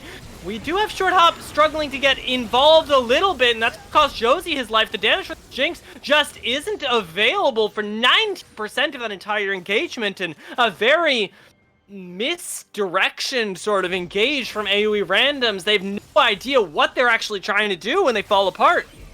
And this is going to cost them big, Dia, because they fell apart just as Baron spawned. They drop Herald mid for AoE. That's going to push in, and they can't really contest around Baron. Chim ended up using that Unstoppable Force late, so they're relying on a Rocket steal here, and Rocket damage is capped. I don't think you beat the Smite. You can do it. You can do it. Oh, just a little bit too late. I'm sure he would have done it, though. I know Short Hop was lagging. So that's the ultimate reason why we didn't get the Baron steal, because that guy on this Jinx can pull off these plays, and I want to see him enabled a little bit more in these team fights to be able to do that before it reaches such a point where you have to manage that steal. You talked about the mismanagement of resource there, and honestly, I couldn't have said it better. Okay, so remember how Dia, before the fight broke out, I was saying that I think this is the game. This is the fight that kind of determines your game. AoE was up, about 1.52k. Right now, they're up almost 4,000 after that play. They have Baron in their pocket. And while randoms have the better team fight, you could see right there, they still do need to line everything up right there. If the Unstoppable Force doesn't come down to the right target, and they were kind of holding it, I think, looking for the bigger team fight, you start losing members early, you lose the fight. Now, AoE can just drag you around. They can split push. And if you split push here, how are you going to deal with it? They weren't necessarily winning the lanes before, and with Baron buff, I don't think Chim can hold Faisal anymore. Darkwings was already winning that 1v1, and RBM, anywhere where RBM shows up, that's where somebody dies.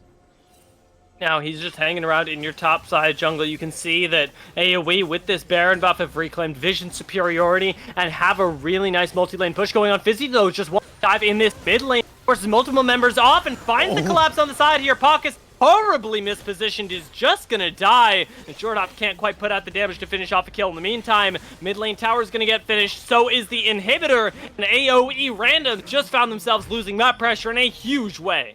They've still got a minute and 20 seconds worth of Baron, Dia. I mean, they're not done by any means right now. They can go for a 1-4 if they want. TPs are available for Faisal and Darkwing here. Bot lane turret is not in great shape, and that's just free gold that they're going to be able to pick up. And for randoms right now on the back foot, when you're this deep in the hole, you can't just sit back anymore. Now you're actively looking to try and find picks. You've got the Unstoppable Force, you've got the depth charge, you've got the tools to make things happen.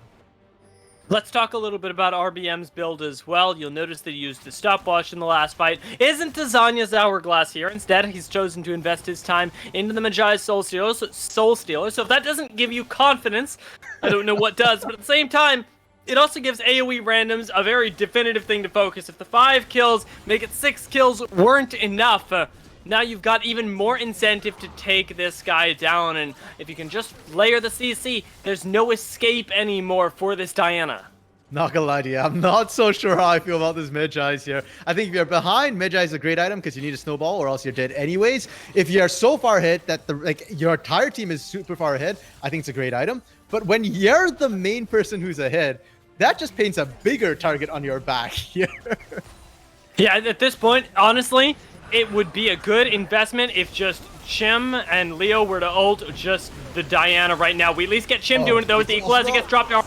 Running away right now. Isn't going to survive. A big shutdown goes over to Short Hop, and it might be the team fight as well. But on the side, Darkwing tries to threaten the backline, doesn't quite do it. Skate Streams is here to finish it off. The Immortal Shield Bow isn't enough, and now it's the team fight cleanup for AoE. A double kill goes over to Sketch Streams, and no matter what it was, even with the pick on the Diana, AoE Brandon just didn't have enough.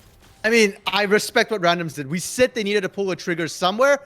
They pulled it mid. They looked and tried to burst down Darkwings, and then everybody else collapsed on RBM. Great play here, Faisal.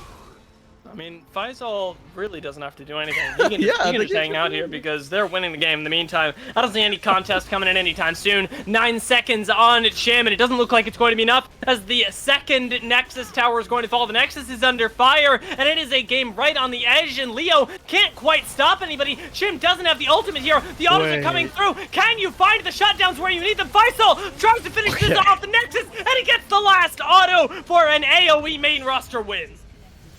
For a second there, dear. Wait, are they actually going to be able to? It was stop us close. now? That was a very ballsy play. I absolutely love it. And I love the fact that the question was answered here. We asked what happens when RBM goes down with all your kills.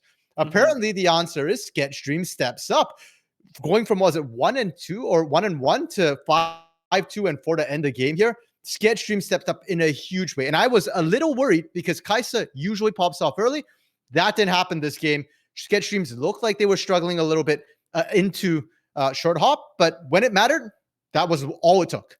Hey, and it's a matter of sort of, oh, I forgot to close my window here. My lighting is being super messed up. Sorry, guys. I'm really hot casting these games, so I have to pop that open. It's a matter of, I think, knowing the role of the Kaisa in the team fight as well, because we didn't see a whole lot of access to short hop throughout that entire game, despite the fact that Diana was ahead by a ridiculous amount. But as soon as the knockups land onto short hop, Sketchstreams is in there like a bullet, and that's what changes the fight, really, is this immense focus onto the Jinx that blows everything open. It's the hole in the composition from minute one for AOE randoms. It's the thing that ultimately took them down to close out the game. We're going to throw it to a short break, though, before we get into the third one. See if AOE randoms can come back once again, make it 2-1. But either way, AOE is going to win today, and they've won 2 games already, lol. We'll see you soon.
Welcome back, everybody, to AOE's coverage of Challengers Uprising quarterfinals.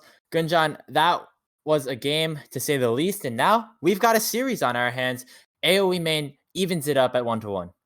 Yeah, what a banger of a game number two. It felt like both teams kind of did a little bit of a swap where you felt like randoms again are going for that new age comp, but they did end up picking the Jinx Nautilus, kind of bringing back that old school backline. While the side of AoE again took a little bit of the page from the randoms with the Kaisa, kind of everyone dive in, let's hope that it works. And AoE does come out ahead, but it was again, random showed signs of life until there was just some crucial team fight selection issues that it kind of just blew open for the side of AoE. And again, in both games, it feels like it's close, it's close, it's close. And then one team fight kind of just breaks open the game. And again, it wasn't a 26 minutes FF, but it felt like in game number two.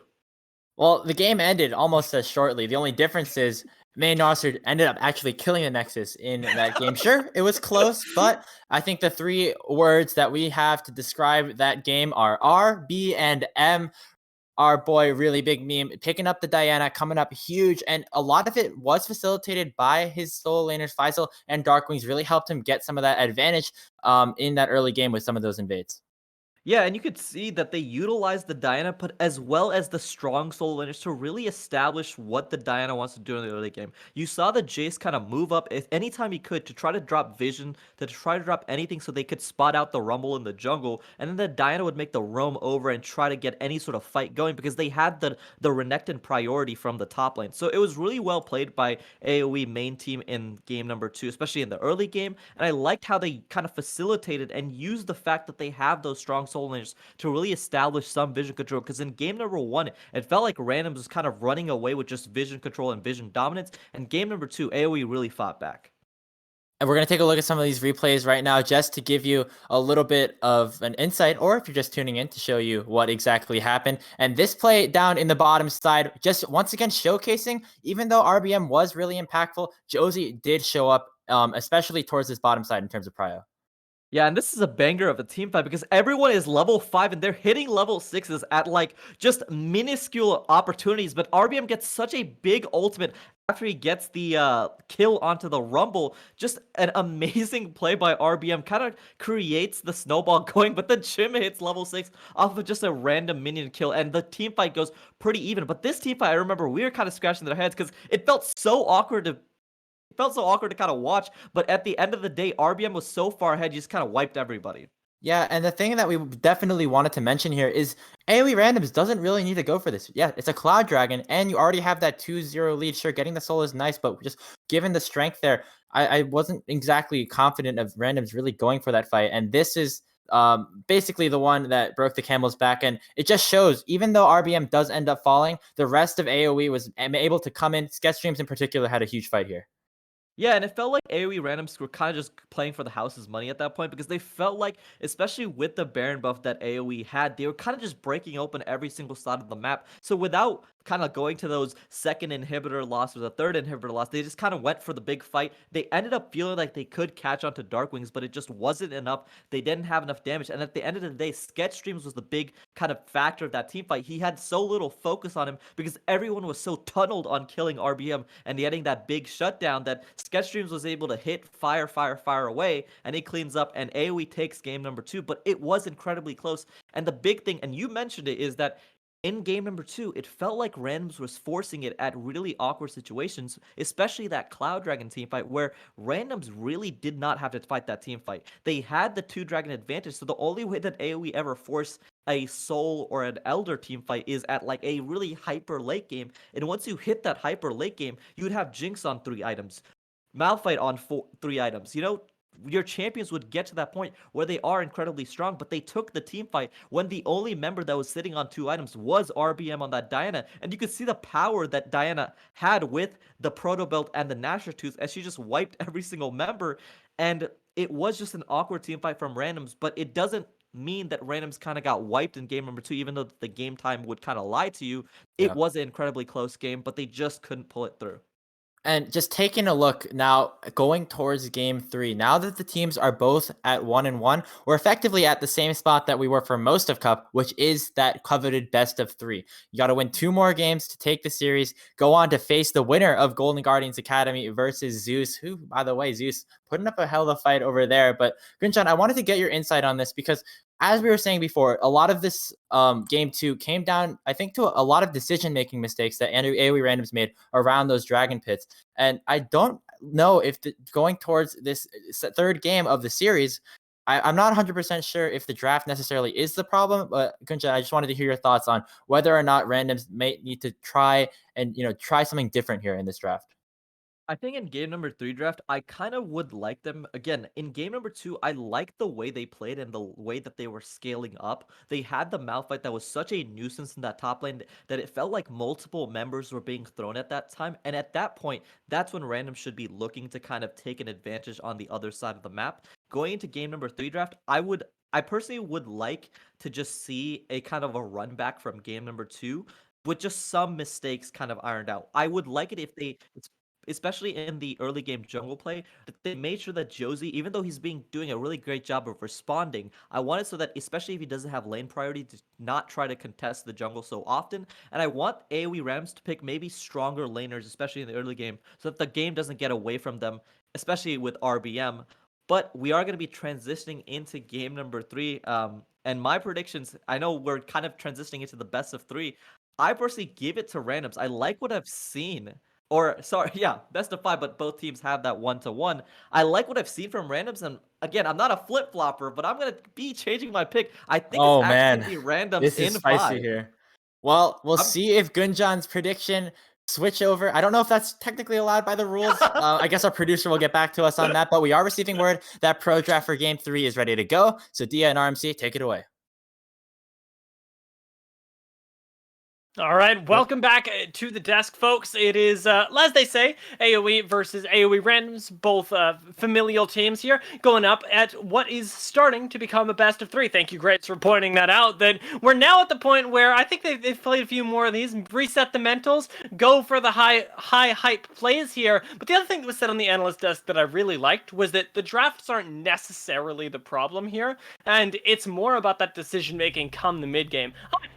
To see what we pick for sure here. Right now, starting off relatively similar, relatively familiar, but it's really once we get onto the Rift that we have to see these played out to their fullest. Okay, and I'm actually a little surprised. Yeah, I was expecting a Diana ban to come out from the side of Randoms, but Gunjan called it. It's looking like a bit of a run back here. Yeah, this is, I think, basically no reason to change anything. I personally would change out the Jinx for Azaya, but hey, it's all you, and right now I'm okay with a salty run back because it did really come down to a lot of small things last game, and realistically, AoE Randoms have a great comp to be able to play this front to back, to be able to enable short hop on the Jinx that he's so well known for. And we on the analyst desk, we talked a lot about what Randoms could do to win it, because obviously they didn't win with the original run here with the champions. But I do want to point out for AoE as well as they played it, there are still places they can optimize this here. So if we do get a salty run back, Randoms might not be able to just, pop off here. There are still a lot of things that AoE can do to make it much harder. For example, top lane, Faisal, if we get some ganks early, then maybe Chim doesn't get a fun time in that top lane with that Malphite. Same thing with Darkwings. If Sketchstreams and Fizzy play a little bit more carefully, and we've seen that Sketchstreams and Fizzy don't necessarily have to win the bot lane to have great impact. They can afford to sit back and skill equally, but nope. No salty run back. Malphite taken away.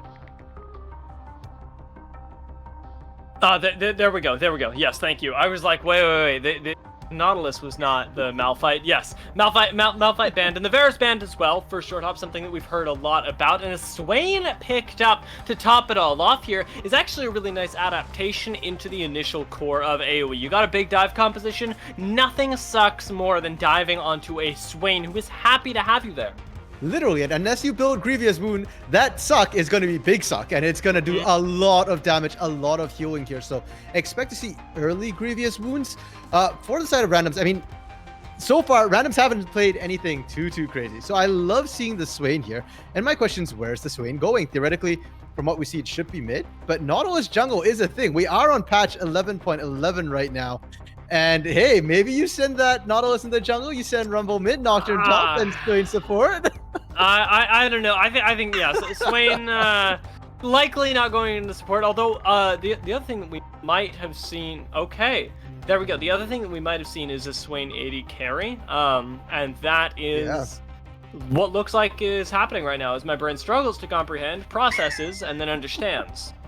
I mean, yeah, you got it. I don't know why your brain's not able to pull up with your call, because it was right on point here, right? Your Swain, your Nautilus here.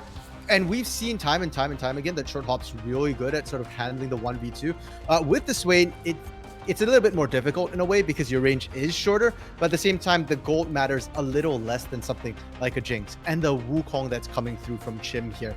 That is something I am kind of scared to see, because Wukong into Renekton is a matchup that Wukong should be able to win. And it's not just about the laning either. It's about the team fight phase. Sure, the knockup is going to absolutely interrupt the dive, which is going to be massive, but it's also going to let you engage into their backline if Wukong can find a way, maybe some flank, a decoy, something into the back there. Darkwings and Sketch Streams might just get burst down before they get to do anything. And being burst down is a big problem for AOE last game. Not just with RBM being relatively squishy here and having to avoid so much that was being thrown at him in that final fight, but all along the way, they never really had the big health bars to back them up, and now having to collapse into a very potent team fight with a lot of CC, a lot of sustain, is going to make it so much harder if you can't win the laning phase. I feel like this is just a level up in difficulty from the last game for the AOE roster, and on the other side of this, of course, the randoms have so much of an easier time playing out these deathball team fights. Yeah, the ease of execution has gone down for them, but the thing too is that I feel the AOE compositions have ironically not worked for the AOE teams, largely because of the mechanics of the players here. Team fight comps are easy to execute.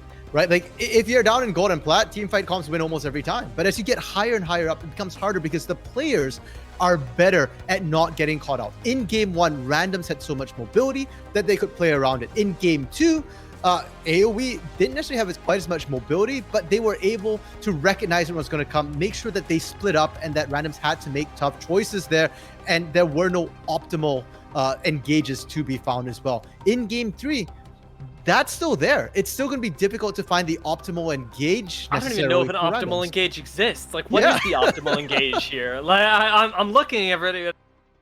Sucks so much. Like, engaging in a mid game onto a Rumble once he builds that Zanya's Hourglass is possible. And I mean, we're talking about the team fights, but I don't even think AOE get to play the team fights this time. I think the main roster has to play the side lanes, and they have to invest in Faisal to do it. Yeah, and they don't absolutely have the best matchups either. Wukong does well into Renekton, into Jace as they skill up. And again, it keeps coming back to this Nocturne pick that Leo's been on this entire series right now. While it hasn't necessarily been winning the lane, it's giving them so much strength in the side lanes. If you try and split push into this team, it's never going to be equal numbers unless you're fighting in the mid lane. Unless Leo is stuck to that lane, it's always going to be a numbers inequality. They're always going to have that extra one person show up. So AOE is then now forced to more than split push. They've got to rotate, I think, and try and catch randoms in rotations here. And you have to be careful that when they catch randoms, it's not bait, it's not a trap, and they're not forced to fight, in these tight choke points in the jungle. Yeah, this is going to be a very difficult game for the main roster here. And at the same time, AOE randoms have already extremely close. I'm excited, and I could not possibly predict what we're going to get in game 3. So I'm going to send us to a very short break before we find out for ourselves.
And with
We return to the Rift, and God knows what's going to happen for RMC. The one thing that is staying the same between all the games, AOE randoms still on that red side, still have that last pick, still used it to counter pick for the top lane. So at least we're getting some consistency here between what have been wildly swingy games with high levels of play on both sides. We talked about it a little bit here, where AOE, the blue side, do need to get ahead a little bit more so than AOE randoms on the red in order to be able to actually close out these team fights that otherwise might be pretty difficult.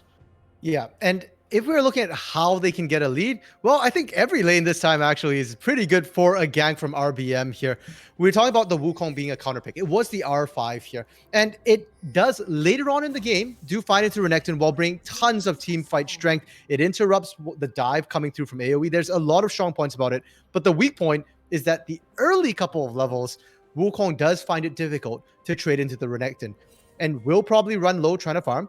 Diana, RBM can look top, get a kill there. Mid lane, we've seen, well, Dark Wings knows this matchup well, is winning the matchup, often does get Leo kind of low. And in the bot lane now, with the Swain Nautilus versus the Kaisa Alistar there, Swain gets a huge power spike at 6 when you get the Demonic Ascension, also known as the Big Suck. But before that, you are vulnerable and you are still kind of squishy. Your health is from draining. You're a drain tank. You're not a true health tank here. So RBM, it's a buffet in the early game. You just need to make ganks happen. Now, there's a sort of fifth option, fourth option that we haven't really touched on yet. And that is that we also can see lanes ganking RBM, like we saw last game. When you can get these pushes, especially from Dark Wings in the mid lane, from Faisal in the top lane, even if you aren't straight up winning lane, you can turn that into a game win by paying a little bit of love over to your jungler here. And that's something that we don't see at low level play, but that we get to see when we have the privilege of watching both these AoE rosters run into each other. Yeah, I mean, that's what happened last game, where RBM was invading Josie right off the bat. And with the pings coming down, they know where Josie started. They know where they want Josie to end up. Fizzy already helping out to clear this blue buff away. Even Sketchstreams wanders over to give a little bit of leash over to jungle. Definitely throwing RBM some love here is going to pay off in a big way and set Josie behind even further.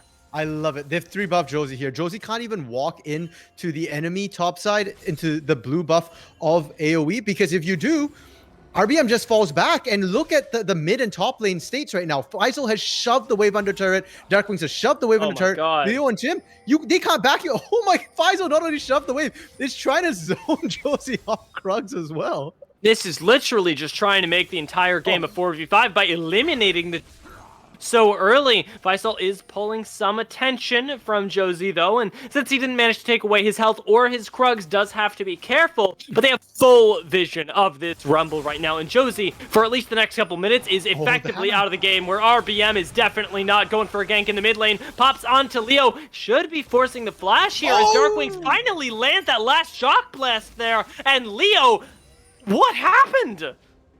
That was just really well played from Darkwings, engaging in there with the To the Skies and getting the Thundering Blows, the knockback to get Leo out of safety. And the fact that Leo didn't flash immediately the moment they saw RBM show up, Leo was kind of dead there. Teleport is used to get back into lane, and Darkwings can actually just comfortably walk back into lane here, can save the teleport, giving them a TP advantage. Oh god, a TP advantage on top of First Blood to the Jace does not spell good things, because we've seen some action in the jungle, we've seen it in the mid lane, and now I'm expecting to see that translate into the bot lane in just a few minutes right now. We're getting a little bit of a push from AoE randoms, they've turned the tides in their favor, and Leo's invading to try and spot out RBM, but realistically, none of that is going to translate into kills or even objectives right now. And here's the other problem, Tia. Even if you see RBM, what are you going to do about it? There's no camps for you to invade, to punish here. So all you're really doing is tracking where he is so you can run away. Now RBM showing top right now. The stun comes down. Jim doesn't have clone just yet, finally ends up getting the cooldown right back up and flashes directly afterwards. So even though it doesn't result in a kill, still a very worthwhile investment for AoE main roster. And I think that might be the first time they visited top lane this entire tournament. Yeah, pretty much. I think before the 15-minute mark, I think we did see the kill last game when RBM finally did go top. Josie coming in with Paucus here, and Paucus was spotted leaving the lane here, but they don't have good defensive vision right now for the side of AoE, so they don't know, is Paucus looking mid? Is he invading here? Now Darkwing spots that out. They will know they've been invaded, but it's scant comfort right now for Josie, who's a full level down. Shim trying to go aggressive up here, is still batting pretty well against the Renekton, has picked up a Sheen at the same time. Sketchstreams takes some punish from Short Hop, but is otherwise still going even as well, and we're waiting on the jungler to pull off these big engages, to manage to find some sort of angle here. And more often, we're going to be looking at RBM for right now because Josie is still suffering from that early game setback. Yeah, and RBM doesn't need to necessarily get kills. You're already up ahead just by keeping Josie behind. Now, I do believe they got spotted RBM. They know RBM is in the bot lane right now here. And Josie is going to be able to just power farm as his jungle is coming up, what little is available right now till he's 6, till randoms start hitting their ultimates. They're probably just going to have to continue playing passive, give up whatever objectives come up. Poor RBM. He steps out of the bush by like an inch and he's like, nah, whatever. I'll just walk up, throw my Crescent Strike. Good gank, guys. Well done. And unfortunately, that's the end of that in the bot lane, and it doesn't turn into the dragon right now. They spot Josie up top at the moment, which would have been a great indicator to go for the objective if they hadn't already reset. You take what you can get. Well, they're not necessarily looking to stack dragons here. They're just trying to keep Josie out of the game and just keep punishing, win the lanes here, as we talked about, getting a lead. And so far, they have accrued themselves almost 1,000 gold lead. Sure, you've got first blood. That's a nice bit of gold in your pocket. But where's the other 500 gold coming from? It's coming from you just dominating the lanes, getting a CS lead here in the mid, in the jungle here. Top bot going even, that's fine. We've seen Faisal manage to bounce back, and Fizzy doing the huge room for the bot lane.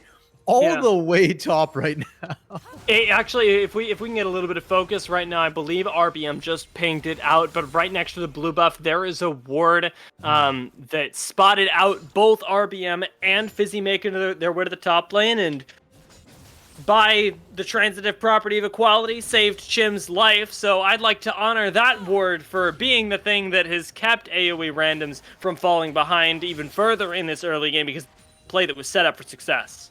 For now, Tia. AOE is still ahead, and I thought they were going to gank top. The pings came down here, but instead they're going for Herald instead. And I like this call from AOE, because if you're not going to be looking to, dragon stack necessarily, if you think that's going to take too long, well, Herald's a really fast sort of influx of gold you can use here to continue speeding up the tempo, take turrets down. And we've already seen what happens with these dive comps. When you get the turrets down early, when you open up the map, it becomes that much harder for AOE randoms to really, or the teamfight composition really, to come back.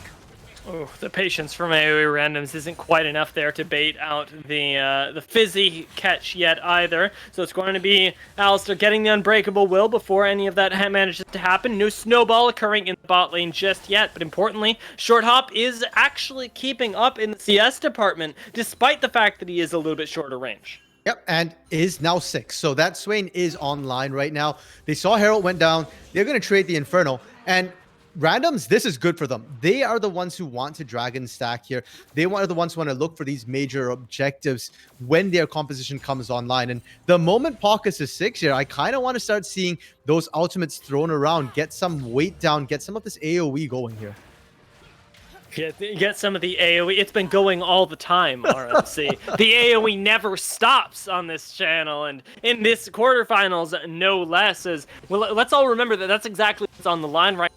Might be in our third game of the night. We might still just be struggling for position between these two sister rosters, but at the same time, you can't lose sight of that ultimate goal at the end of all of this, and that is why these games have been tense, why both teams are playing cautiously, until, of course, whatever the heck that was. Sketch Streams looks like he's going to be able to flash and maybe get away, but it will be the finish off from Short Hop. RBM has arrived, though, with no more Drank Tank left for him. Short Hop will end up falling, giving the kill over to the Diana. I mean, they pulled the TP out of Darkwings as well, so not a complete loss there. And yeah, I don't know, what was it you said? Yeah, what was it in the food and the water? Like, what is with them stepping out of bushes? First RBM, now Sketch Streams. Yeah, that was ambitious at best, going up against the Swain Nautilus, who will CC you to the end of your days. Although, looks like Basil may have stepped up a little bit too far as well. Gets taken down in short order by the duo of Chim and Josie, not recognizing that, unfortunately, that is not the strong side of the map right now. Oh, they didn't quite have the backup there. Leo with the paranoia as well. I mean, they could brute force that. Well, they kind of did, but they could have done that even harder. And so Faisal does go down. That's it. I'm hardly worried. Faisal's up CS, and Faisal's a great weak side player anyways. What worries me more is giving Chim that that kill there, because Chim has yet to show up to a major team fight. But when they do, with that Cyclone here, we talked about it so much in the picks and bans already here. The fact that Wukong does skill up nicer than that Renekton and just works well and against both these compositions. First mythics are coming in for both comps as well, so a small power spike for the AOE squad. The main roster should net them at least some priority over the coming dragons. Especially important now that we're getting to the point in the game where they should be the strongest over their counterparts. Well, their first power spikes here, I don't know if I'd say strongest just yet necessarily, because the early game strength of AoE's comp is still very, very much available right now. They just have a lot of early game strength, and they will fall off later. The Jace does fall off a bit. The Renekton does fall off a little bit here. But for now, they're real solid. And there's nothing that they need to fight over necessarily, right? There's no major objectives. Herald's still down for almost 3 minutes. Dragon for 2 right now. So besides catches, we shouldn't be seeing too much action. Yeah, you could even say that, well, they didn't need to fight this for right now, but that doesn't stop them from doing it as Unbreakable Will gets popped. Chim is all over Sketch Streams right now, and so is Faisal. Unfortunately, that teleport only takes him into a rough place, and RBM has to use his ult defensively. The Moonfall almost takes down Leo. Darkwings has arrived, and Faisal doesn't have the slice and dice just yet to chase everybody down. The health bars are low for AoE randoms, but they get away with everything. Cyclone's up right now. Chim's going for it right now, and that is a great hook to follow it up as well. AoE randoms turn that on its head. Literally seconds there, Dia. The Cyclone just came up. If it didn't, they handshake. Maybe randoms even loses somebody on the back end there, but because it did, that fateful second here, randoms are now in the driver's seat. They're, like you said, this is where their strong point is starting up here, and when that dragon comes up in a minute, that ult will be up and available, or almost. Darkwings, he can almost find that kill. Holy moly. His flash is up as well. He's going into Josie right now. Has to use the flash defensively, and it might have spelled his doom. Josie with the Electro Harpoon cleans him up just in time. That is not good, Dia. League of AoE main roster overstepping their bounds is this game. That is like it's 3 in a row. We see Sketch Streams do it in the bot lane. We see 4 people do it in the bot lane once again into the Cyclone. That, like you say, you know, maybe they didn't know that it was up. They thought it wouldn't be. Whatnot. We see Darkwings do it again in the bot. This bot lane. Stop going bot. Like it's your doom. I mean, hey, that's how they got ahead in game 2 before, right? So you can't blame them for trying it again here. But it's mostly going on to Josie right now, 3-0 and 2. And Josie is still very vulnerable. How many people are they sending top? They're sending everybody top right now because they need a strong side of the map. Faisal is going to get a lot of assistance here. Chimps tries to turn it around, and Sketch Streams is the one that ends up picking the kill. So I actually really like this rotation from AoE, despite what it costs them bot side. True. Dragon is up, and randoms right now not responding to it. I mean, you saw everybody there. Even if Leo doesn't have Paranoia, it did go back to base. You can start that up there fairly comfortably. So you've got the vision for the rotations. As it stands right now, they're looking for Darkwings instead. And he gets to absorb a lot of pressure on this Jace. Even when we were topside, they were trying desperately to gank this guy, and Darkwings has been able to evade them every step of the way, pulling out things like the hypercharge to just get a little bit further.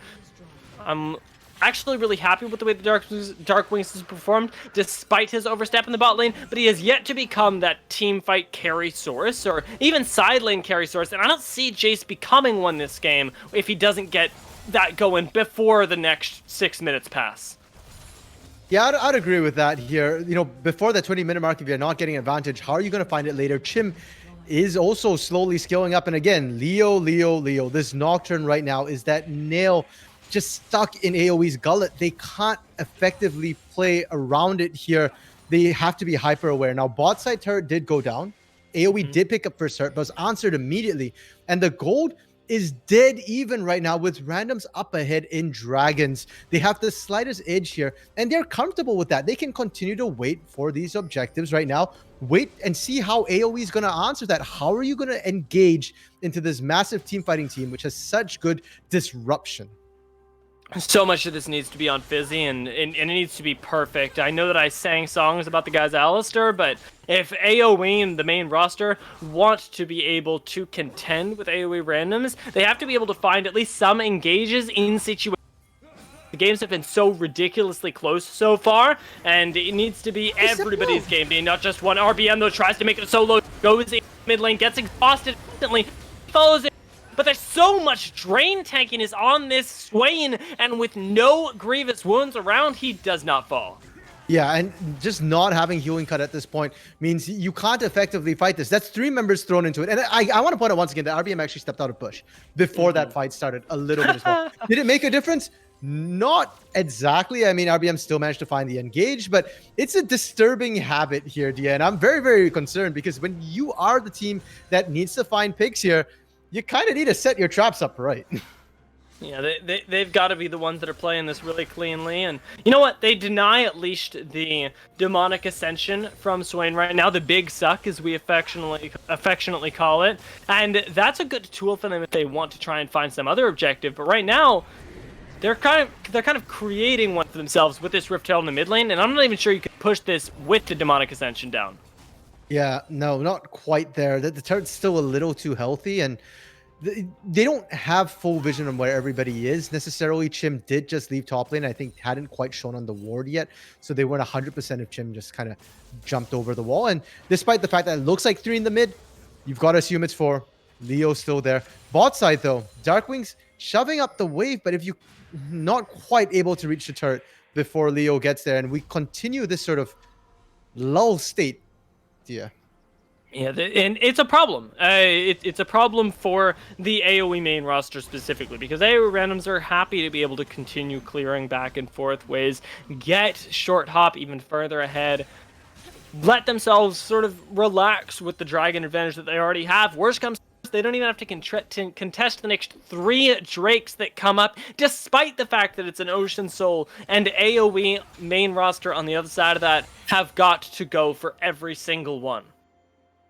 It's so weird to me, Dia, that when we first started, before game 1, when we were coming in, when we were setting expectations here, we were talking about how AoE main roster, you know, they play the early game really well. They push the pace. They've got fast tempo, and AoE randoms are the ones who tend to, you know, sit back a little and look to skill up. You know, they've got these wonky drafts, and now we're into game 3, and it kind of feels like it's the opposite way around. I mean, the drafts are still a little wonky on random side, which I absolutely love, but it feels like randoms have been, you know, they are kind of ones trying to make things happen, and AoE main roster is content to sit back and kind of look to scale up. They're not exactly pushing the tempo here. No, and it's really worrying, especially when we consider the fact that they're drafting themselves compositions that want to be pushing the tempo. I think it was a great adaptation coming out of game 1, but going into game 3, I think that we have to ask ourselves, is this realistically what you want to be running into a team that is so clearly comfortable dealing with it? Because right now, the clock is running down, and slowly but surely, as we crush these next 2, 3, 4 minutes, AoE randoms are going to start picking up in relative power and be able to play this death ball composition that we so fear. Okay, last game, Dia. The game broke open at third Drake. Third Drake is spawning in 25 seconds here. So I have hope right now that the teams might yet fight over this Drake here. And it is an opportunity for AoE to come back into the game. They've actually managed to find themselves a bit of a gold lead just through better lane assignments and better farming right now. So on almost every position, they are ever so slightly ahead. The ADC is the only role that's not true. And Sketchstream is only about 200 gold down. So that's next to nothing here. Check out the fact that we have both junglers picking up Stopwatch as well, even one on short hop. And Stopwatch is something that can change a fight, change a game in this case very quickly. Paucus goes for the engage here. Demonic Ascension gets popped, and in goes the Nocturne, almost finding Fizzy. Heal comes out, and finally it will be the Equalizer being dropped. Sketch streams Cyclone all over him. Faisal is going to fall in the front line, and AO. They get clapped around this third dragon by the randoms. We talked about stopwatches, Dia, but we didn't talk about grievous wounds because there wasn't any again. And randoms, they're just not taking the damage here.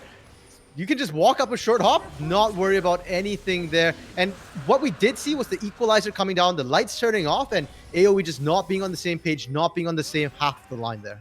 Yeah, that I think is the best sort of imagining the situation. We're gonna watch at least something being given over here, which is really nice. Few kills to try and get themselves back into this game. They might try and crack the mid lane tower as well, which would be a worthwhile trade, if still not one that goes in the favor of AOE. And the gold lead matters less and less right now because the next Drake is going to be Ocean Soul for AOE randoms. AOE randoms still have yet to lose a major team fight here.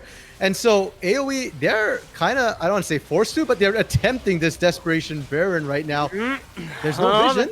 There's a teleport, though, and Shim is just seconds away from having that Cyclone backup, even though this Baron is under half health. Can you secure it as safely as you can? That Equalizer does a lot of damage, and Josie's waiting over the wall. Sketchstream tries to finish off the Monkey, gets finished off himself by Leo, as in doesn't find the Baron, but does find some damage. Well, the rest of AOE think about engaging. They're going to have to back off here, keep the little Barons that they have alive, so that they can find some sort of advantage later. How did they do that? They not only get Baron, they answer the 1-for-1 here. And yeah, sure, Swain wasn't around. Short Hop was back in base there, but still, just really, really well played to get out with with an even trade.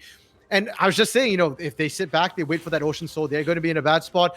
They've done two major things now. They've got Baron, so they can push with that. And more importantly, they've desynced Baron from Ocean Soul. So when the Soul comes up here, AOE can focus on just doing that. They don't have to worry about getting dragged back and forth between Baron and Soul. That's going to be ridiculously valuable, especially because they are expected to have themselves a little bit... Is your client lagging too? Yep. I think, yep. Oh, I'm back in. Okay. Are we all back in at the same time? 18? 20, 21, 22, 23. So. Okay, seems like we're all at the same time. Wow. You know what? For a small indie company, that resync was actually pretty good. Fair enough, right? I mean, the fact that somehow Echo made his way into our game and Chrono broke it was not great in the first place, but everything's fine. Wow. The push keeps on going. Turret gets claimed, and AOE continuing their reign. Chim has to be a little bit careful. Whoa, okay, Chim, taking a big step forward, finds Faisal and forces a Dominus, but even Fizzy is waiting for him on the other side, and that Cyclone doesn't look like it's going to be enough to save him. It's a big push in the bot lane, a big pick, and it should be an even bigger turret falling to the AoE main squad. Yeah, Leo trying to split push topside, has TP to get back in base quickly to defend here, and the big ultimates are up here. You've got the depth charge, you've got Equalizer, and you've got Demonic Ascension. Those are the big AoE team fights for the most part. But you don't have all of your members, and right now it needs to be the top. Fall is enough, backup is enough, and even the Ignite gets dropped onto Short Up, keeping him out of the fight. Finally, almost gets assassinated, but so much damage comes out of him and Leo near that it's going to be an AoE randoms team fight to keep them alive. It's so low, all the health bars there. And I do want to point out, Grievous Wounds was purchased, was available for that fight. And I think that's why Short Hop almost died there, but almost not quite enough. The turret dive was a little over-ambitious. And for a while there, yeah, I thought AoE had fixed their problems of overextending. They just changed it. It's no longer about bushes now. It's about turrets. Yeah, there was an over-ambitious dive, but to be fair, it looked like it was going in their favor for so ridiculously long. And they took a gamble, saying, you know what, Swain probably won't survive here. It's likely that Short Hop dies, and then we're going to get our money's worth. The thing is, he manages to survive, and now he's got that Zanya's as well to be able to ensure that he never is under threat going down quickly again. Oh, Leo did actually get tagged, but it's good enough. You're back to base. You're safe. If Leo had gone down right there, then you kind of lose a lot of the pressure that you were trying to maintain. Would have probably been back up in time, though, to contest for that all-important Ocean Soul here, which will be coming up in about 50 seconds. I keep having to zoom out right now because these plays are being set up from so miraculously far away here. The vision is being dropped and contested everywhere, and at the moment it is AoE coming out on top. Although with an Equalizer push in, everything can flop on its head. Josie is at least taking care of some of the vision that the main squad is laying down as we set up for this dragon. 23 seconds left on it, and AoE have the option to turn and burn it. They've got a lot of damage. Yeah, and we should make this very clear right now. Yes, AoE is a hit. They got Baron. They have more gold. but they are not necessarily in the lead right now. They do have to be careful. The hook comes out. Oh, it's a hook on to the Renekton, though, and that's going to be okay. But Chim in the backline is anything but okay. They blow up the main roster here in AOE randoms. How on earth did they pull it off? With a hook, and it wasn't quite a blind hook. The ward drops, the hook comes out immediately here, and that's all randoms need to do. That was why I was saying right before the fight broke out, AOE is not in the lead. They don't win compositional. We talked about needing to come out of the laning phase with the lead. It wasn't enough, and that throw at the turret there does cost them. Even if they denied the soul, all it is, it's a stay of reprieve on their execution. They still have to keep finding better fights somehow. They have to out-execute. If they don't, they will just lose based on their comp and the skillings. God, imagine playing into a Swain with an Ocean Soul as well. Comp or no, this got so much worse for AoE right after that fight. And at this point, what we were saying throughout the early game of, oh, well, AoE have the tempo. This is their game to run. Now it becomes AoE Random's game to run, and they look like they have a game plan starting from now at least, because that hook was decisive. That team fight was decisive, and they can keep that up from now till Kingdom Come. Now, despite all the things I said that AoE is behind in terms of control right now, it's not quite game over. Yes, if both teams play everything perfectly, AoE randoms wins this. But that's why we actually have to play the games, and it's not over in draft here, Dia, because for AoE randoms, they can still lose the game if they get caught out. If they blow their ultimates and can't find the kills, if AoE engages when their ults are down, that's a way for them to win. And so I really hope they correct their problems of stepping out of bushes. There are more bushes than usual. It is an ocean map right now. So if they can set up the right death bush, they're still in the game. This is a really good collapse, though. It's currently a 2v3, and unless anybody can join in, this might be the misstep you were talking about. Fizzy does get a stun, but that's a huge equalizer down to the back line. Well, Leo's going to go down to RBM for 1 HP. It's going to be burned instantly as he comes out. It's not only him that falls, though, as Sketchstreams and Fizzy follow him down. Faisal, the last one to be wiped away, leaves Darkwings as the only representative of the AoE main roster on the Rift, while the randoms turn their sights onto the Baron. I had for a second there visions, Dia, of AoE maybe turning that. It looked good. The ultimates came down early, and members weren't dropping immediately. But all that was just waiting for the gold to go away, and then they started dropping. Now, with Ocean Soul, with Baron in their back pockets as well, there's not much Darkwings can do, and Darkwings has to be careful that he doesn't get engaged on. He tries to steal that Baron away with the Shock Blast. Not going to be able to pick up that or any significant poke, especially into the soul that, remember, we're still operating into. Yeah, the only saving grace or the only silver lining right now for AoE is that AoE randoms don't siege well. They don't take turrets very well. Their only ranged champion is Short Hop on this Swain. So it's not your usual AD carry to take things down. And that's why this Baron is so important for them. Because if they don't get Baron, the siege becomes hard. And they kind of have to wait for AoE to either step outside the turret or until they feel comfortable enough just diving the turret completely. And we've seen how that goes from AoE trying at the bot side. AoE randoms might run into the same problem. Yeah, and this Baron will, like you say, help mitigate that. The other thing that'll help mitigate that is the other objective that's coming up in 3 minutes. The Elder Dragon is something that I think is going to look really good and likely is going to be picked up by the randoms unless AoE can find some sort of miracle in the next couple minutes. I mean, technically, what you can always, like, you can try and set up an ambush against a Baron up team. The problem is most Baron up teams are sitting in a lane here. So your flank is going to have to be a massive odyssey here to find a good way in. Leo still all the way back in his jungle, farming up, and now Chim has rejoined the team. So that window where maybe they can force something has closed. Faisal still looking off on the flank right now, though. But he's still getting spotted on Vision as well, which would be a little bit worrying if not for the incredible amount of tankiness on this squad that'll allow him to join in from so far away. And we're seeing the late game potential of a split pusher really come in here. Despite the fact that he doesn't have the Baron, there's no way that AoE's main squad can actually engage here. Even if they didn't have Baron, it would still be so difficult to. And with the Baron, you can see it's slowly just chunking that turret. Faisal now rotating top Darkwings as well here. But I think if you show too many people, you're going to lose your mid lane inhibitor.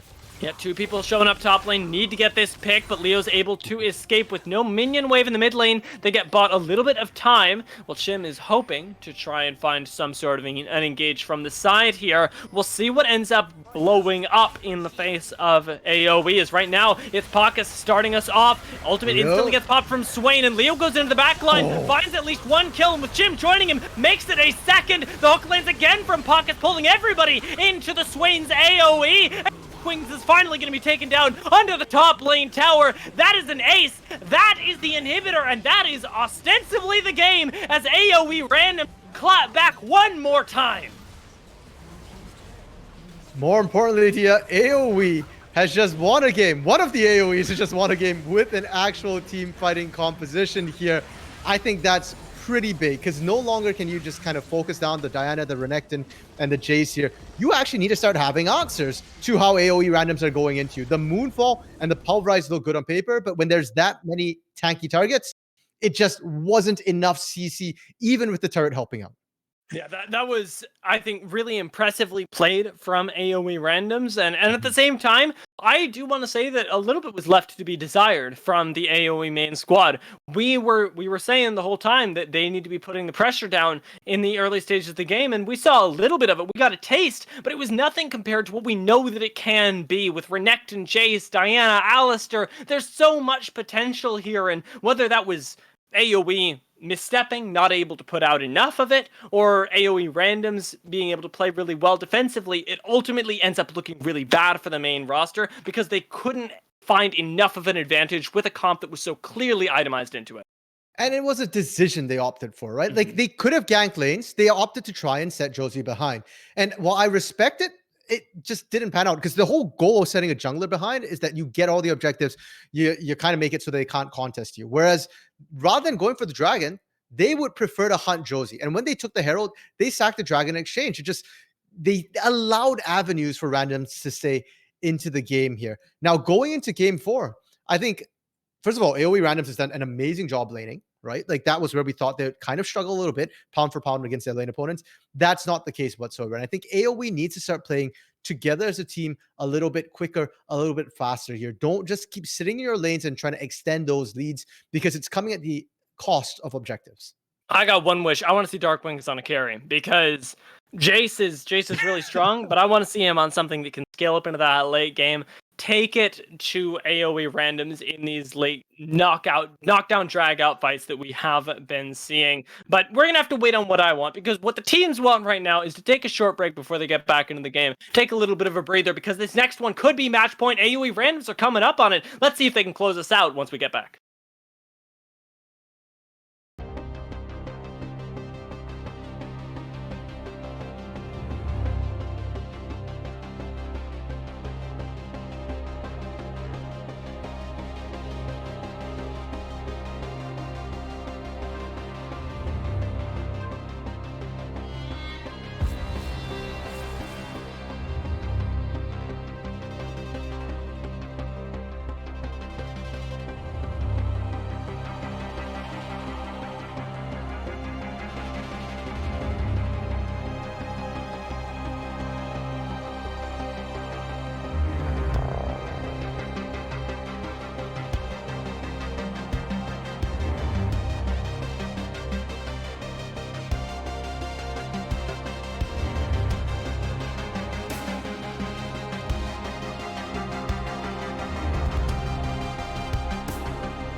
Welcome back, everybody. And Gunjan, predictions be damned. AOE Randoms taken game number 3, bringing themselves to match point over their main roster. And this was definitely the closest matchup that we have had in these 3 games. Sure, the longest one as well. And just given the back and forth nature of this game, I want to talk a little bit about the early game just to start us off, because RBM once again coming off with a good play, trying to punish this Rumble's clear nerfs that he received in this patch. But this time, though, RBM wasn't able to snowball, and Josie was able to maintain a significant lead.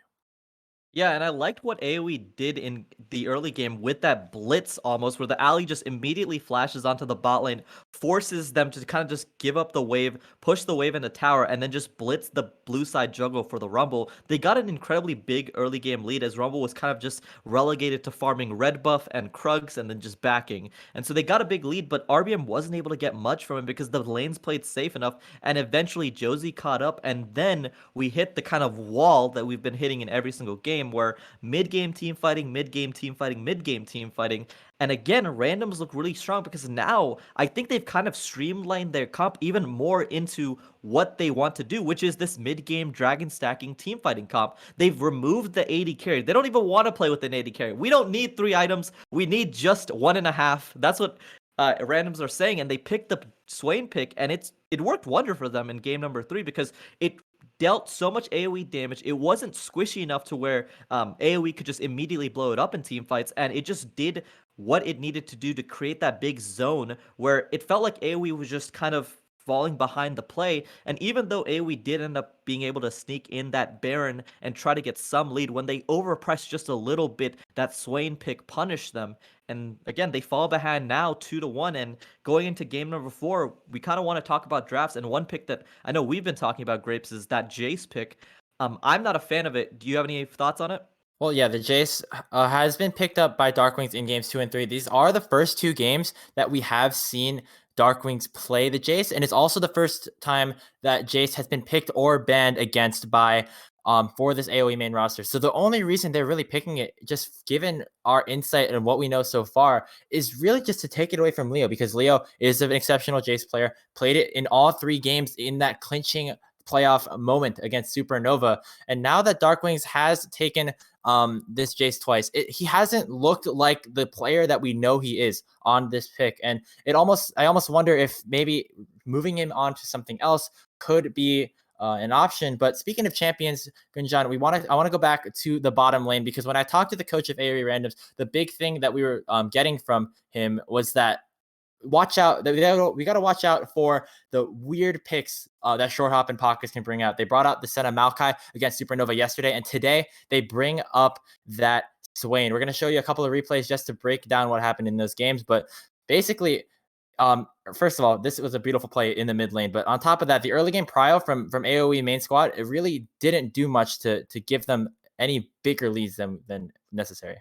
Yeah, they pretty much picked up the first blood from Darkwings there, but again, in these bot lane big AoE team fights, you can see the power of that Swain Nautilus pick as they're able to just lock down members. And again, you can see that Kai'Sa's already dead, and that's kind of the it felt like that was kind of the key thing that kept happening in every team fight, where Sketch just couldn't really play the game because every single member on AoE randoms would just lock him down, CC him down, and as they turned on these team fights, they just have that AoE damage brute forcing almost these big AoE team fights, and randoms just kept getting lead after lead, even though that the game was cold. And the big member I want to mention was Pacus. These hooks in these big 3rd dragon and in the 4th dragon team fight to burst out the Alistar, and in the 4th dragon fight to burst out the Renekton were so big, and you could see this AoE damage coming in. Sketch just doesn't get to play. Yeah, and I want to talk about Chim there, who had a massive cyclone in that fight around the dragon pick, picking up one of his signature picks in the Wukong. Did have Josie fall behind a little bit early, but was able to use that lane, get that matchup that he wanted, and allowing Josie to come in, snowball himself and the Rumble. And even though here Darkwings did manage to somehow secure that Baron, didn't really end up mattering, because after that AoE ended up picking up the Soul. They end up getting this massive fight over here as well on a bit of a failed dive, trying to capitalize a little bit too hard here for the main roster. And really just randoms have been playing these fights incredibly well, and I'm super excited to see them moving forward in these next games.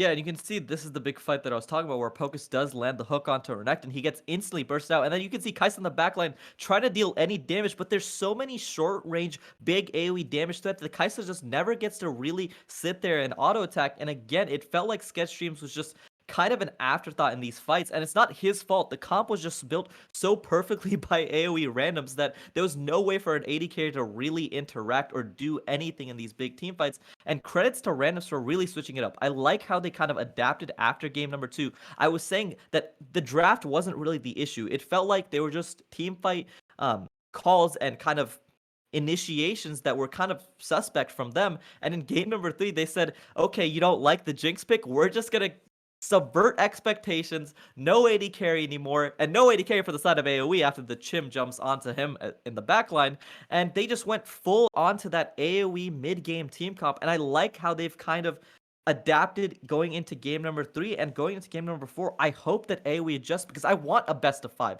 I would love to see the 5-game series, the game number 5 AoE versus AoE, but to do that, I want to see AoE kind of adapt.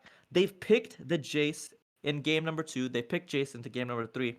Either try to get some strong lanes, and they have picked strong lanes, and get some early dragons. You have the strong lanes, you have the Kai'Sa alley. Let's get a dragon in the early game, or let's pick to counter on their big mid-game team fight.